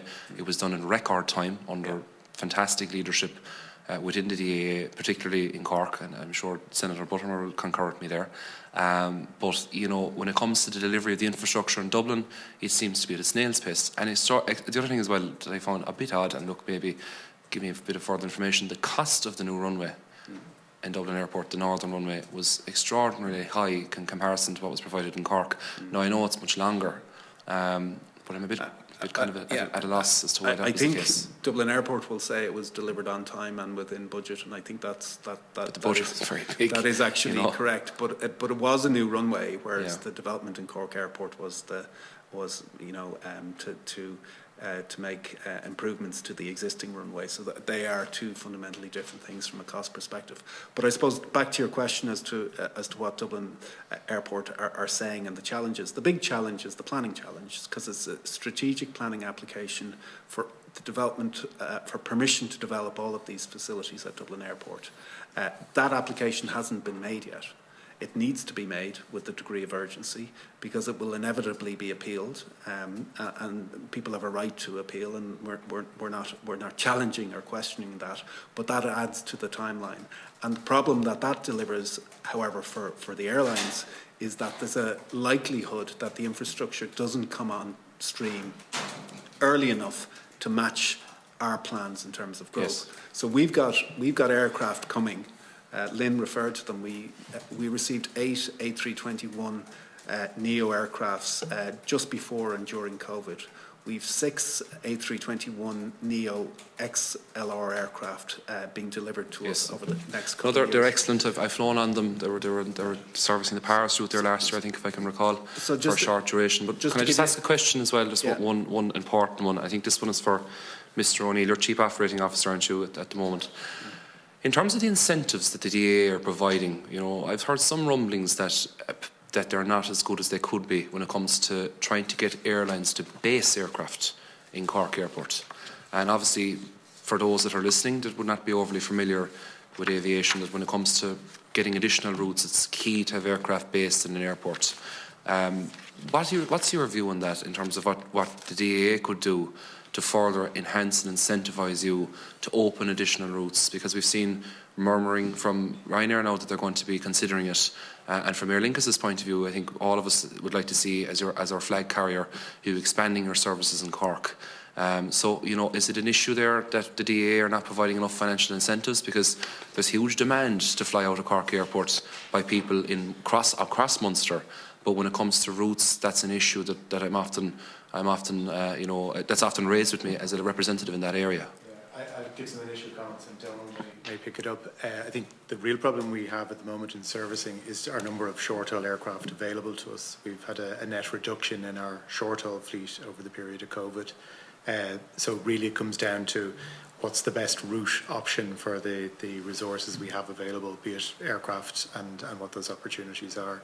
The incentives that have been put in place are always welcome. They do help support it, but it falls into a broader business case around what's the best deployment of that aircraft overall. And you know, the decision to go to Manchester with some of the A330s is a bit questionable from my point of view.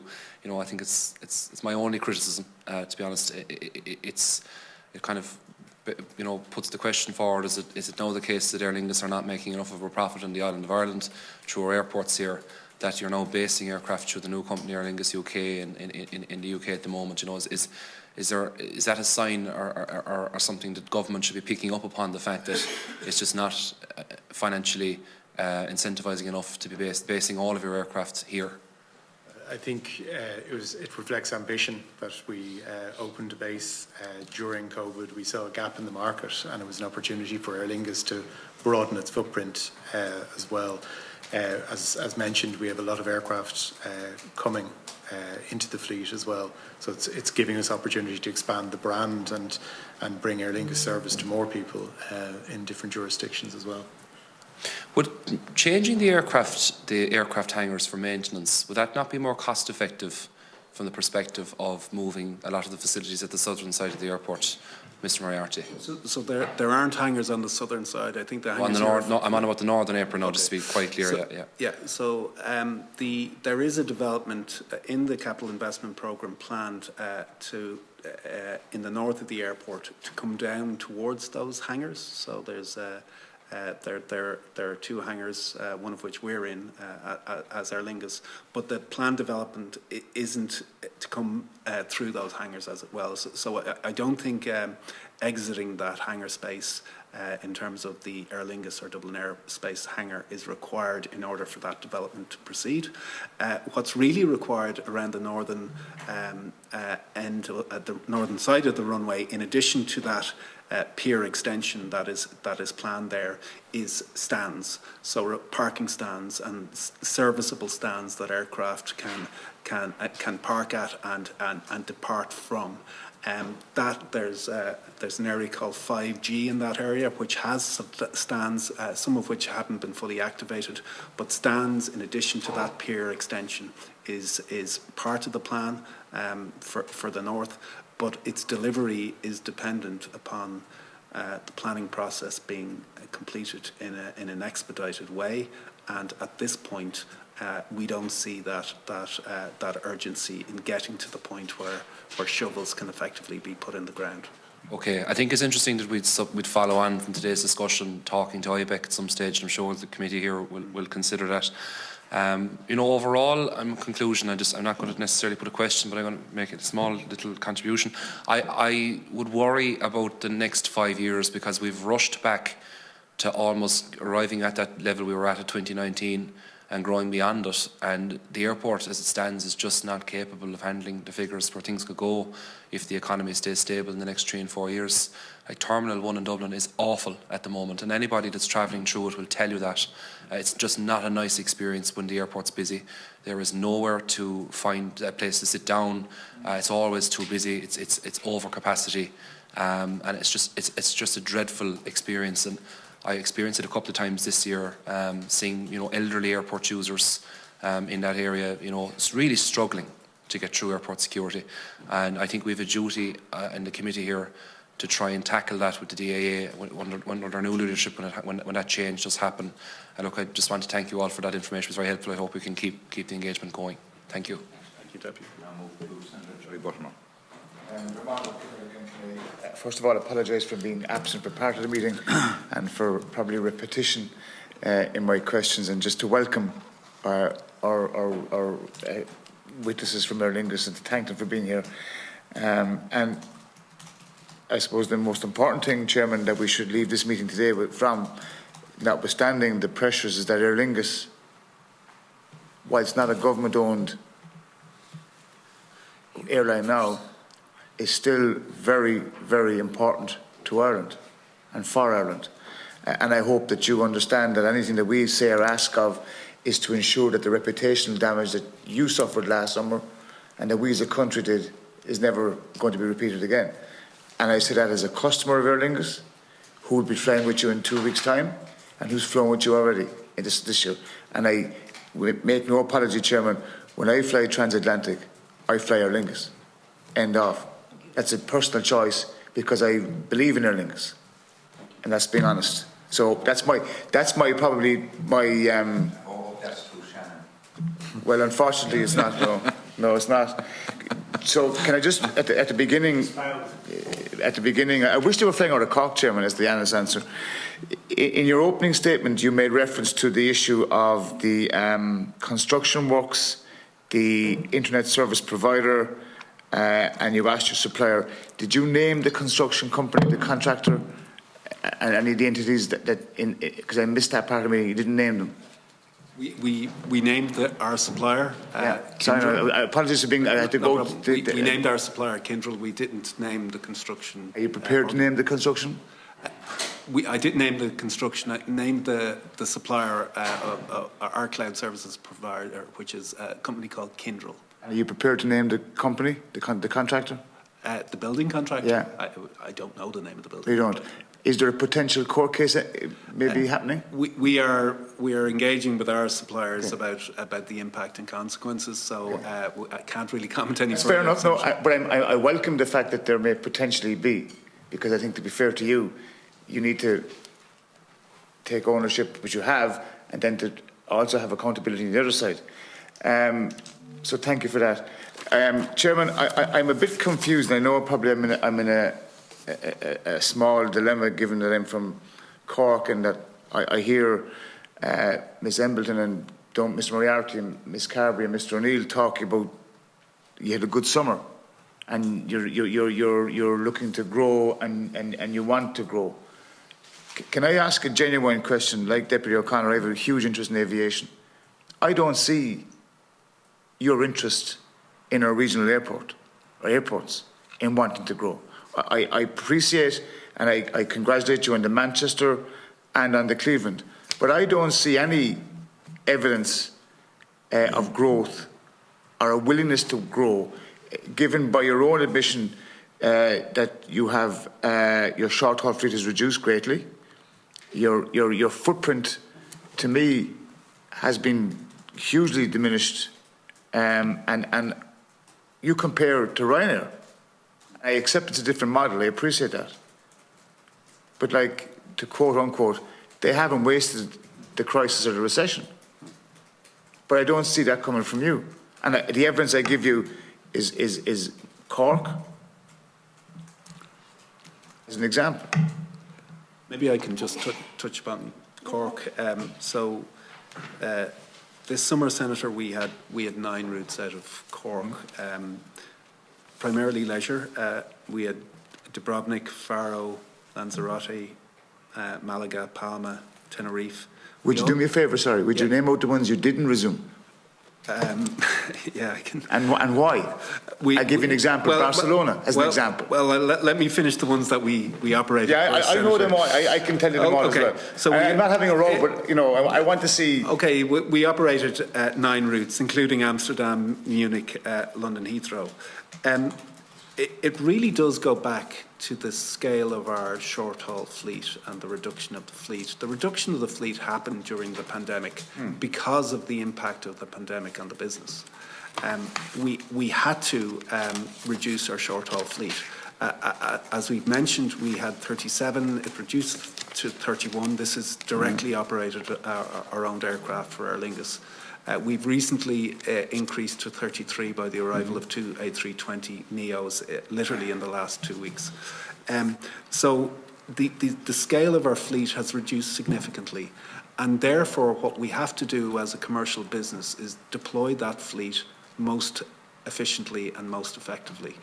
I think we touched upon earlier how Dublin Airport is very important to Aer Lingus because of that connecting flow of traffic, it being a hub. So a lot of our short-haul services into Dublin aren't just point-to-point, but provide that connecting traffic onto our long-haul service. And as Lynn's outlined earlier, we're growing our long-haul services again, having announced a new route just last week, and there will be more to come in that regard. So that's why we have to make a commercial assessment as to the most efficient deployment of our aircraft, and that's why they are at the moment. The good news is that that commercial assessment is an ongoing process. It's not. Yet your winter schedule out of Cork doesn't reflect that. Our winter schedule is reduced, so number of aircrafts is reduced. So we've the same number of aircraft based there, which is 2. Yeah, but you were from 3 to 2. Yeah, we 2 during the summer, and we've 2 during the winter. But we've got London Heathrow 3-4 times daily. We've Amsterdam, we've Munich, we've Arrecife, and we've Salzburg. I think a ski charter. A ski trip, yeah. No Barcelona, no Rome. No, but it's back to my point, I suppose, Senator. But they in the past, were very well supported. I'm not denying that, Senator, but it goes back to the issue that I think Lynn and Peter have also touched upon about the aircraft availability and then the most efficient deployment of the aircraft that we have at our disposal. Still doesn't add up to supporting the comment you made earlier in the context of the National Aviation Review in terms of the importance of regional airports, because I don't see it being important. I don't think I would have to say this genuinely. I would question, and you're far more competent and knowledgeable than I am, but as a layperson representing people from Cork or from the Munster region, I would have to question, and you can argue with me here please, your commitment to outside of Dublin.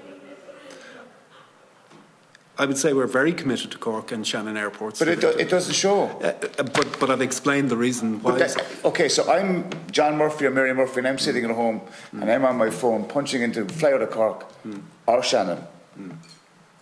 And the options are diminishing every week. The options are certainly reduced from what they were in both Shannon and Cork airports, but for the reasons we've outlined. The pressure that was put on our business during the course of the pandemic, it has to be said, driven very significantly by the most stringent restrictions in Europe that were imposed by the Irish government on the aviation sector in Ireland. That played a big part in the pressure that was put on not only our airline but other airlines. As a consequence of the impact of the pandemic, we did have to make those choices and make those reductions in fleet. We do have ambition to regrow our fleet, as we've said, and therefore. Sorry, what does that actually mean in real terms? Well, we had 37 aircraft owned or operated by Aer Lingus. We had 3 that were on ACMI or leased in for us in 2019. We were down to 31, we're back up to 33, and we have ambition to grow our short-haul fleet beyond that. But every single aircraft that we add to our fleet has to be justified by a business case, and it has to make commercial sense, as does the specific deployment of that aircraft. Okay, and then can I ask you, and we didn't touch on Aer Lingus Regional stroke Emerald now, in terms of its operations, which again, to me, would make eminent sense, like Aer Lingus Regional did, in your short-haul flights from Cork to the UK or Cork-Belfast.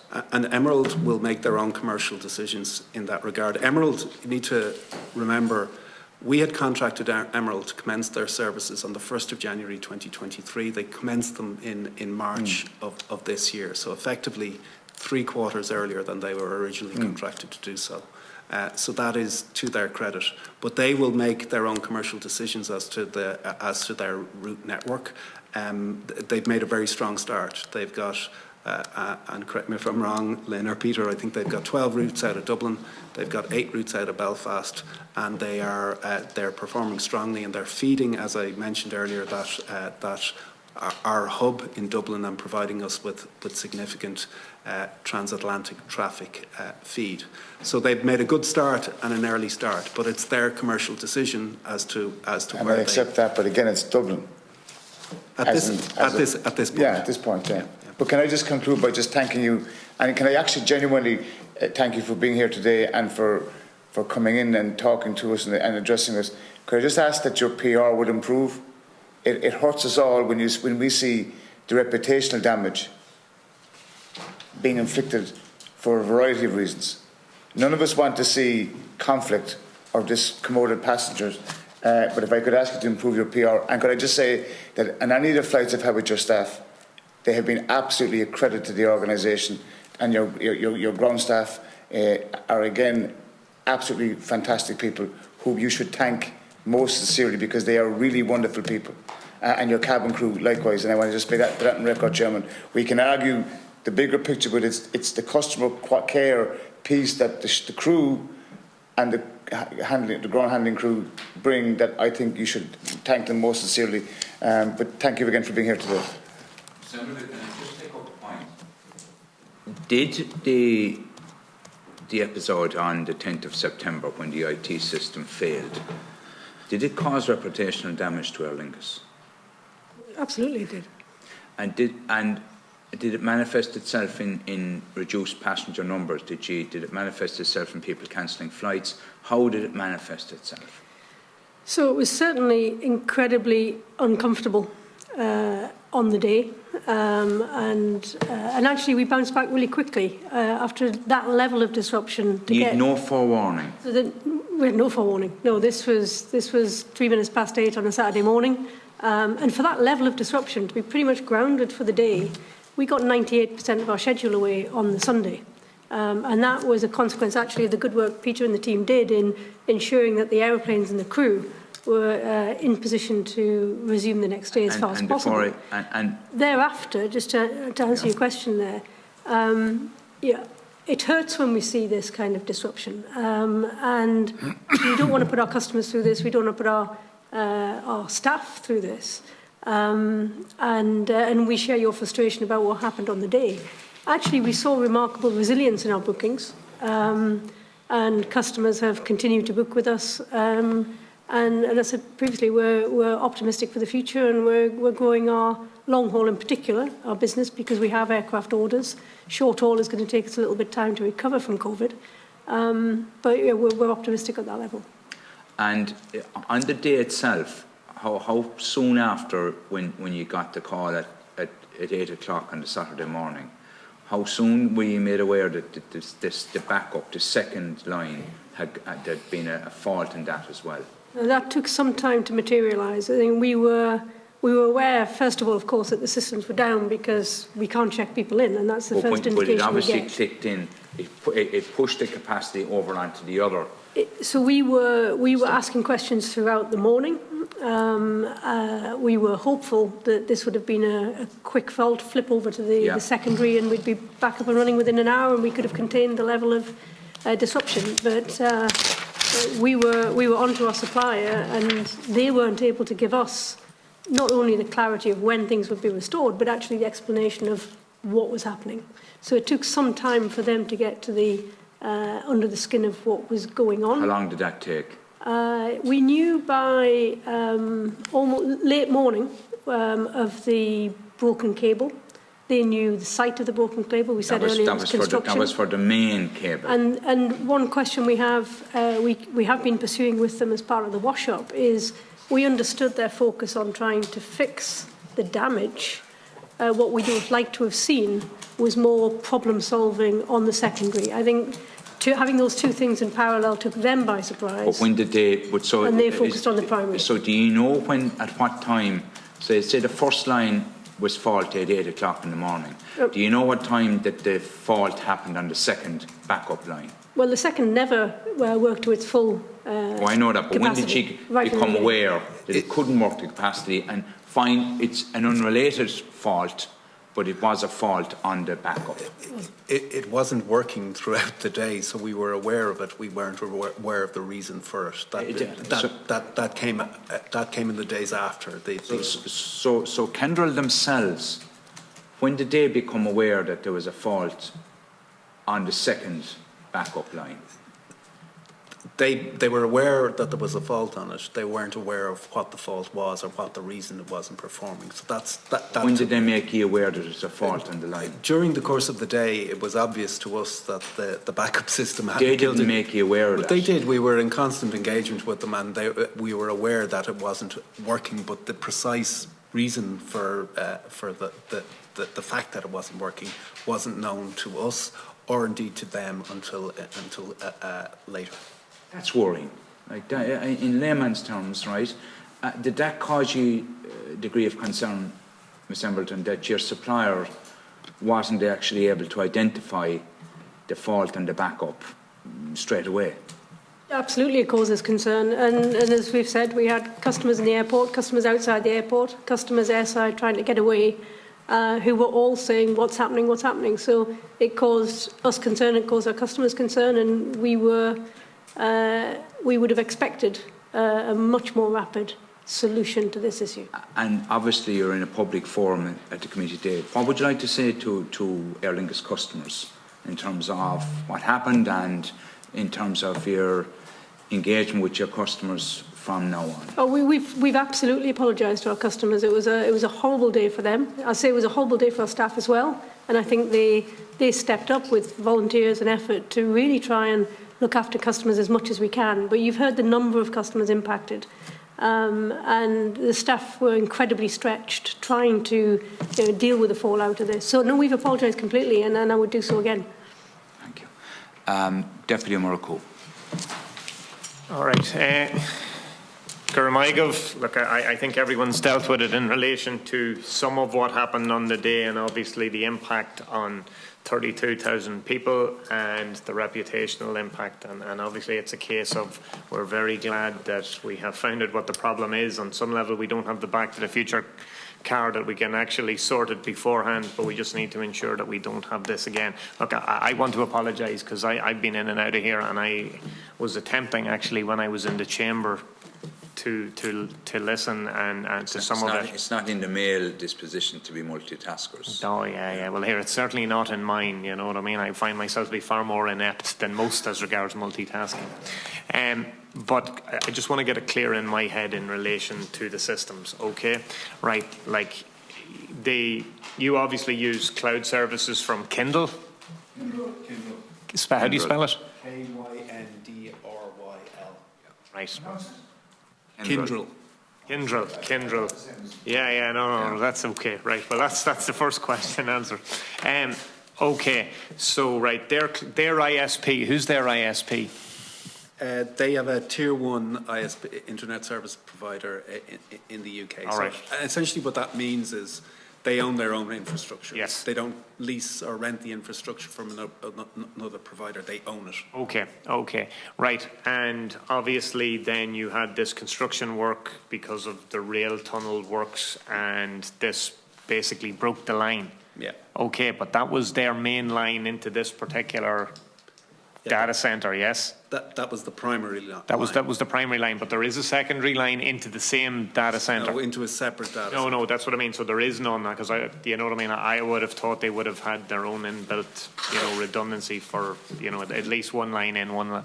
No, just to be clear, the second line. I get that, right. So that's it. So see, at the minute that's cut, that data centre is out of action altogether, right? And then the second one didn't come into play. I think you used the term because a network card didn't work, or something as simple as that. That's literally the first machine it had to hit couldn't be connected, or effectively the other line that was available effectively failed. The connection was available, but it failed.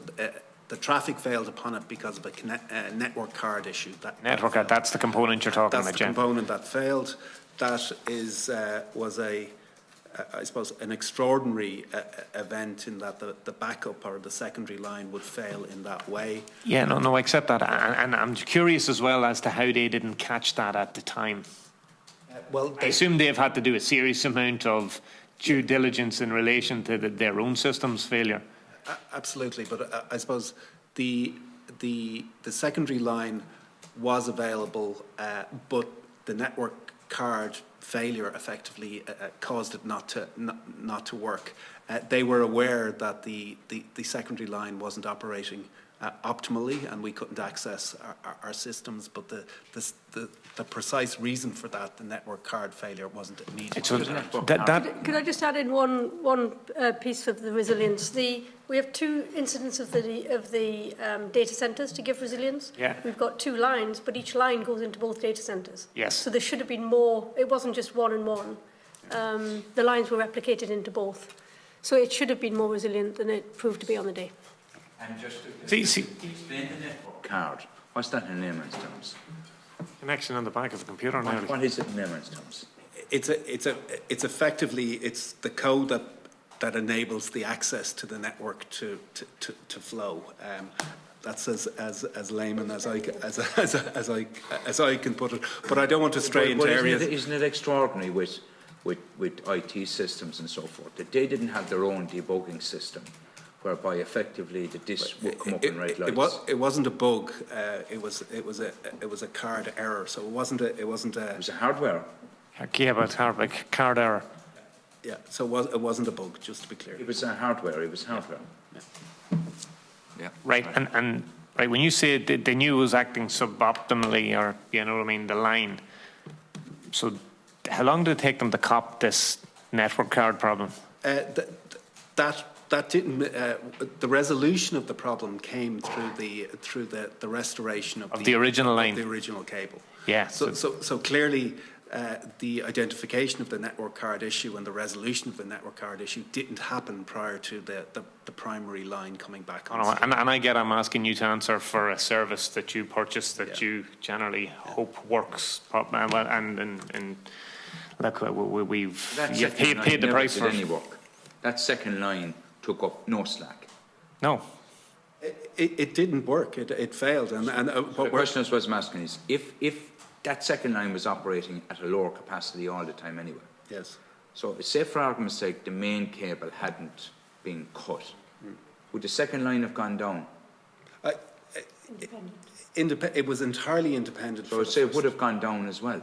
So are you saying that it went down wholly independently of the extra capacity being put on it? So, and are we saying then that any capacity that it was doing, effectively, so instead of picking up the slack, it wasn't working full stop, I think is the best way to put this, isn't it? If I can just share a stat with you that they shared with me. They've got 4,000 of these network cards in service. Not with us, with across their experience. And this was an error that they'd never experienced in 4,000 cards. And who would that have impacted on in relation to that network card? Like, I imagine it's not just your information that couldn't be got. It wasn't just us, but we're not privy to their other All right, customers. okay. And was it happening prior to the cable being cut? So was the malfunction, the card on the other network, which is the backup network, was that already? Well, certainly, Chairman, it wasn't manifest. Yeah, I'm assuming you're right, Chairman, that it wasn't working, so therefore the backup only mattered when the primary system failed. It wasn't something that had manifested itself. So, for instance, could the main cable take 100% of the bookings going through in a normal day? Yes. Would you? Yeah. So effectively, you could have a situation where that other system, right? So I would have thought that they should be running on that system some percentage of the customers to make sure it was operating efficiently as a backup. They are and they were, but it was effectively the network card issue caused a bandwidth issue. So some traffic was flowing through that secondary line and flowing successfully, but very little. And it was the network card issue that caused a significant reduction in bandwidth. What I'm saying is that it was down to a low capacity.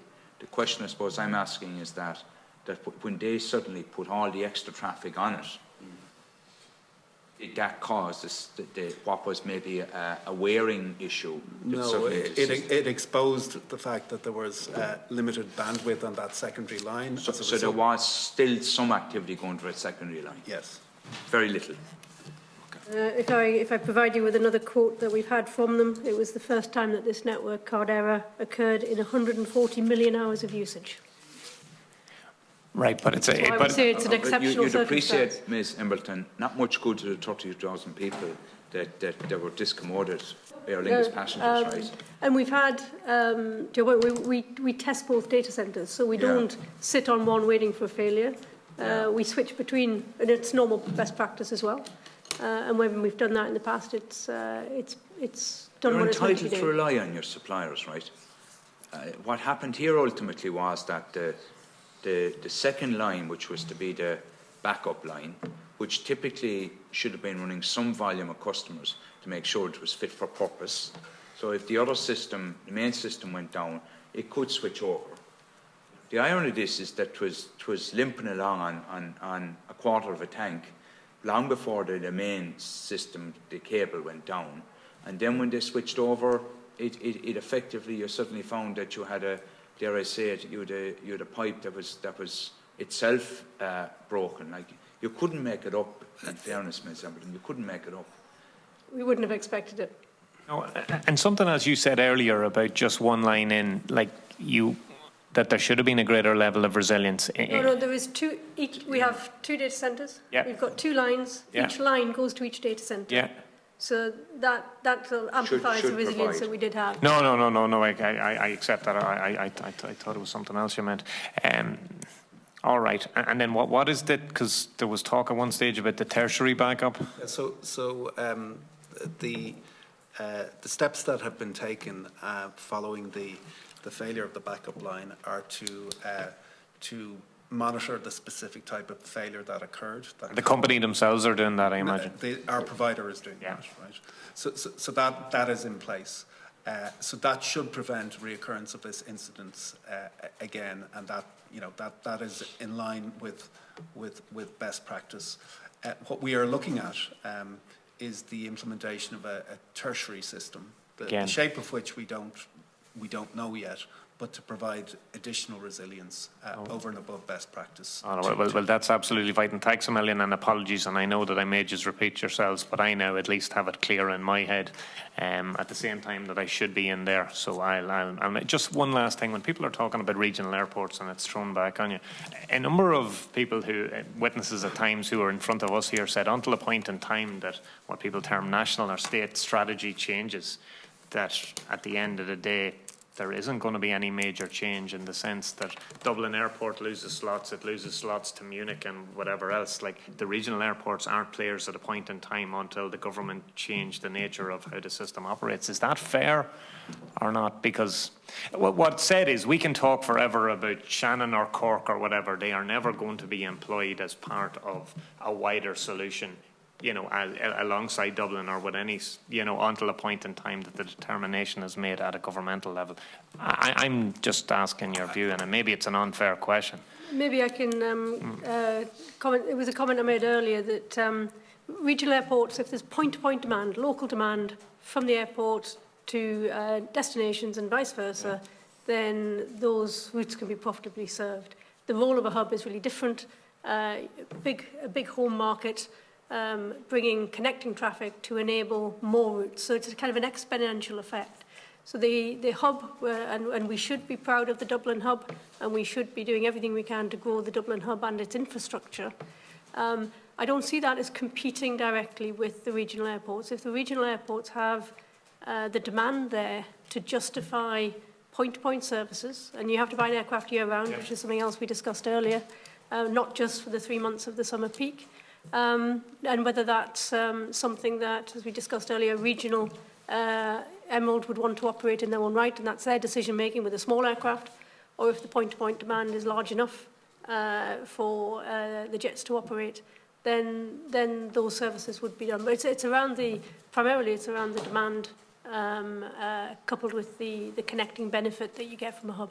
All right, Gormaigov, I need to run. I just follow up with just a couple of points, really. Firstly, this tertiary service, the other backup, when do you expect to have that in place? We're scoping it at the moment, Chairman. We don't have a specific timeline, but we're certainly working on it urgently. And what we're looking at is a third link to each of our data centres. So effectively, you would have instead of having 4 cables, 2 and 2, into the 2 data, you'll now have 3. giving us 6 combinations. Yep. So that's to be very welcomed, right? The second thing I want to ask, I just want to get it clear in my head, Ms. Carberry, it was 11,000, we'll say, that over 32 kites fancied, 21 got looked after within 72 hours. You had 11,000 left over. 7,500 of those have come forward for compensation. About 6-8 of them have been compensated. So there's roughly about 700 or thereabouts you have to be compensated. There's 3,500 between the 11,000 and the 7,500, 3,500 people. Who are they? They're not the same thing. Okay, go on. Yeah. So of the 32,000, 21,000 were on delayed flights. Fine. So they travelled at some point. Within 72 hours. Well, actually, they probably travelled within the next 24 hours. The balance of 11,000 were on cancelled flights, which we accommodated on other alternative services, probably within the next 72 hours. That's all our data. We don't know exactly, but the vast majority is what I can see from my data points. Completely separately then is we have 7,500 compensation applications. Now bear in mind each application could have 1 passenger, it could have 2, it could have 3. So they are completely separate And the people things that we're were measuring. entitled to claim under that, did that apply to the full 32,000? So for some of them, if they were delayed for extended durations, yes, they would be there. The vast majority would have been people who were on cancelled flights and decided to not travel on the Have day. you put a deadline date on people being able to put in claims on this? There's no deadline date, so once they come in, they will be expedited as soon as we can. Thank you for that gives clarity. I was misinterpreting the figures. So 11,000. The vast majority of those were accommodated with flights probably within 72 hours. Yes. And then 7,500 overall have put in claims. 6-8 have been compensated. There's roughly about 700 left over. That's correct. Okay, I understand. Can I just go back, Ms. Embleton, and just, I suppose, the clarifying points really. The whole issue in terms of the waiting period, you brought up the last thing before us for Dublin Airport, with the hours that the air put out for people to be there in advance. Is that all now? Are the hours of people? Is it back to normal hours for people to have to fly in terms of being at the airport? It's certainly improved, but we're not back to normal. And this, I mentioned earlier about we want people to be able to do short business trips with confidence. And I come back to Dublin. Relatively speaking, as the airport recovered, it had a bad day, it had a bad period, but it improved significantly over the summer. And I would say Dublin Airport probably improved faster than other airports that we've operated to. But in terms of the specifics on the report, the advisory times to turn up. So the advisory times, you brought up previously, and it's just obviously we're trying to exit COVID, but we're still. So the advisory times have gone back to what we would have been pre the issues emerging. The difficulty is the passenger perception hasn't gone back to that, and that does present a difficulty. That'll take a little bit of time to wash out. That's a public awareness campaign. Exactly, and people just get comfortable that they will be processed efficiently. And I just come back, obviously I'm a TD based in Limerick, so Shannon Airport is important to me, but and I just want to get an understanding. We're going to do a module on the National Aviation Policy, and we're very upfront in that. We see nationally that all airports have actually gone up in terms of passenger numbers, but Dublin has gone up exponentially faster. So therefore its market share overall has gone sky high, and we have Dublin, Cork, Shannon and Cork with serious additional capacity. So Shannon is a good example. It can take 4.5 million passengers a year, probably at peaked at about 1.7 in recent times.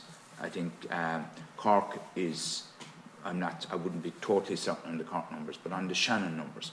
So what I want to understand is the hub system, Ms. Embleton. So, for instance, in terms of the transatlantic flights you have out of Shannon, and maybe Mr. Moriarty as well, how many of the passengers are hubbed? So how many of the passengers will be coming from the Heathrow flights? Are any of them hubbed?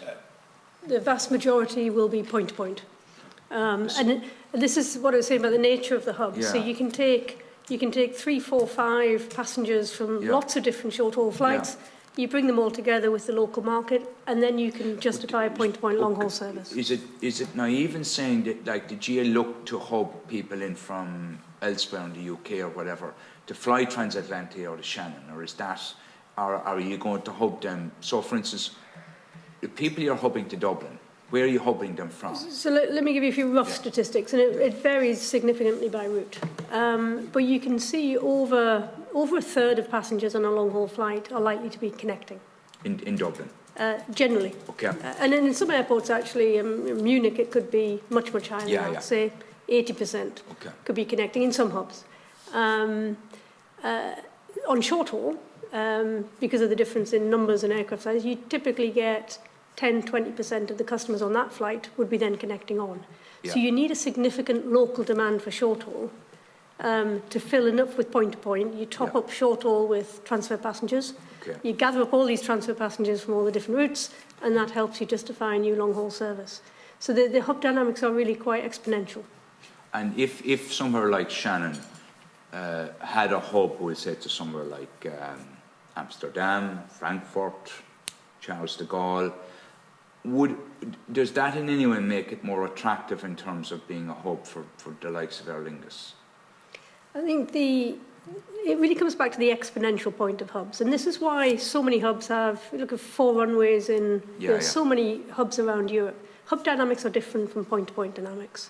And sure, if you've got a short-haul service and you've got a long-haul service at the same airport as we do Shannon and Heathrow, some customers may choose to go that way. But to build a whole system around that requires a strong local market and a hub airport. And so in terms of what you hub out of Dublin, you've made reference to a number of times. Give me an example of what you would hub through Dublin, like in terms of flights. Well, we'd have, I'd say, typically more than a third of passengers travelling on our long-haul network will have come off a collection of short-haul services. And would they be Aer Lingus short-haul service or other? Yes, I'm talking primarily Aer Lingus there actually, and that's the other dimension of this, which makes that network model work and indeed more complex. Is we also then have partnerships. We have code-shares, we have Interline, and so we're using other carriers to also feed that network as well.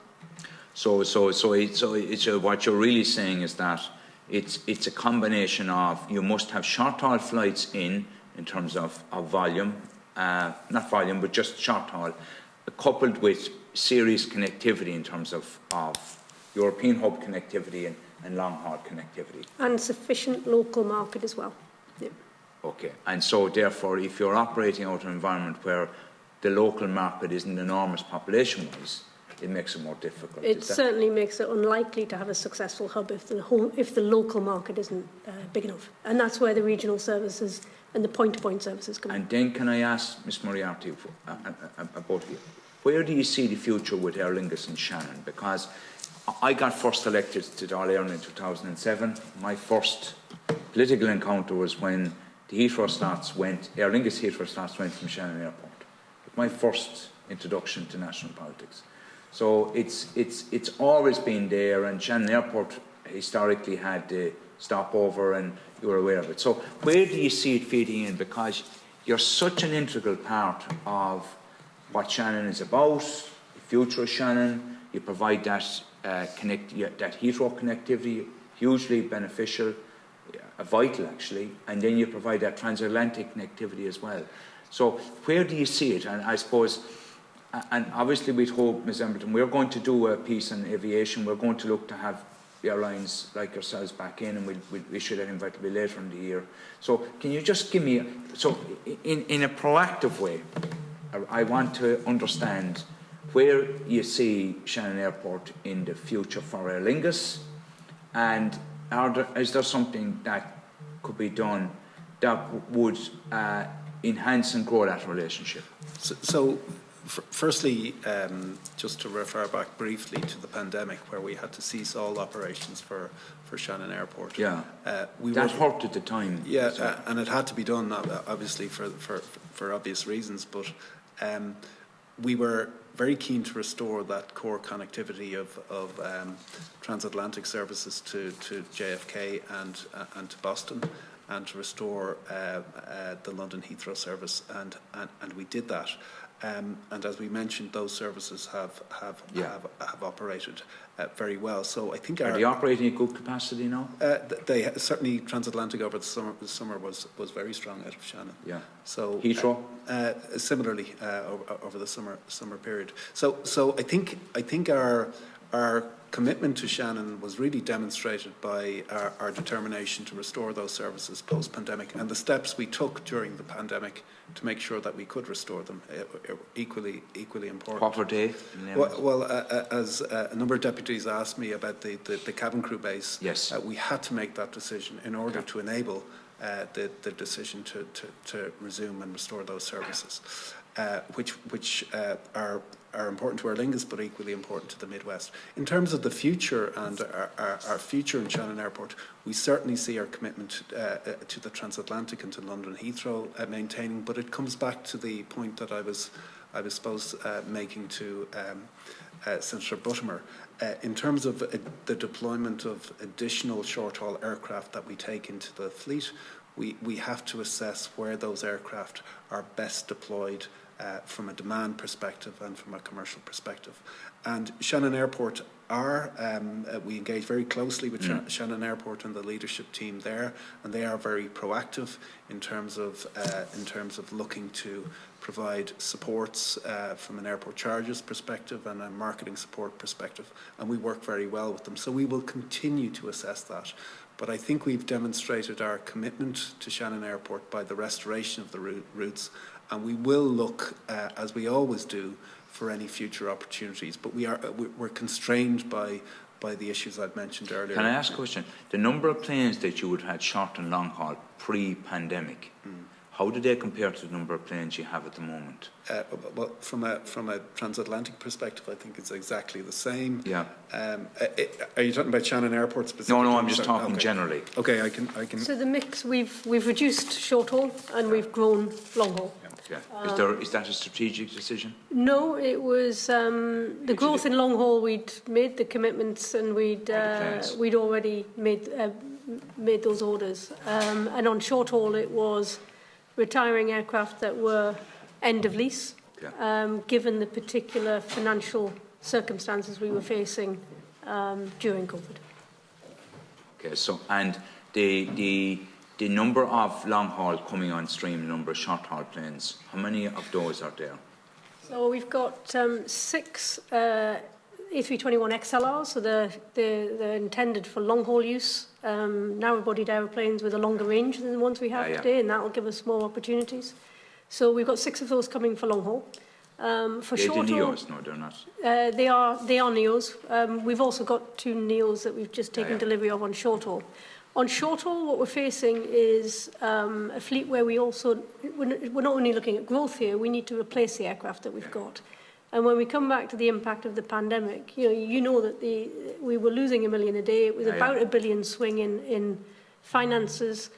So to justify replacing all of those aeroplanes, that's my first priority, is to secure replacement aircraft in the business case to replace the short-haul fleet.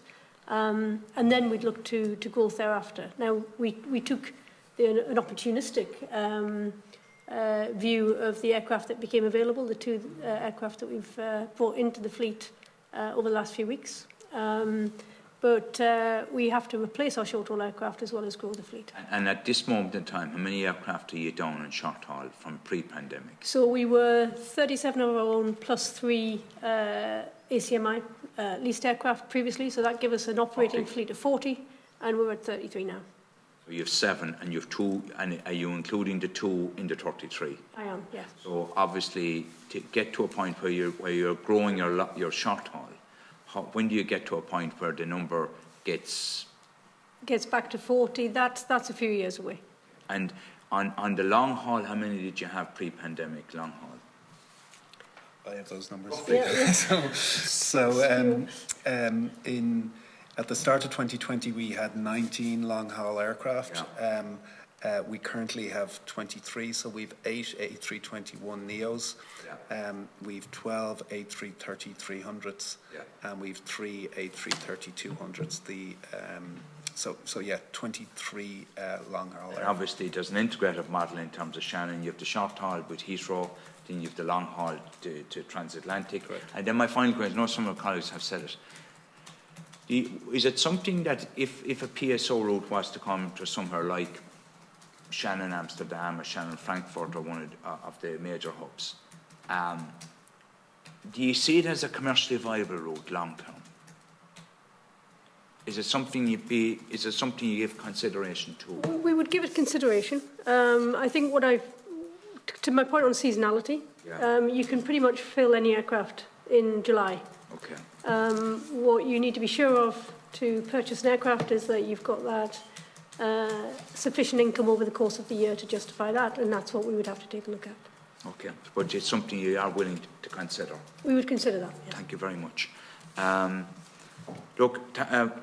Thank you very much, Ms. Embleton, and your colleagues for coming in today, Mr. Moriarty, Mr. O'Neill and Mr. Carberry. We wish you well in the tertiary, getting the third back up in place. You might let us know when you're at the point where it's in, and it's been a difficult time for obviously the 32,000 passengers and your staff. But I thank you for coming in today. It was important. And we will be doing a piece in aviation. We see you're the national carrier.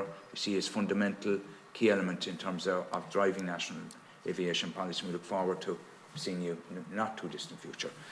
With that, I would like to thank formally Ms. Embleton, her respective colleagues for assisting the committee today in the important matter.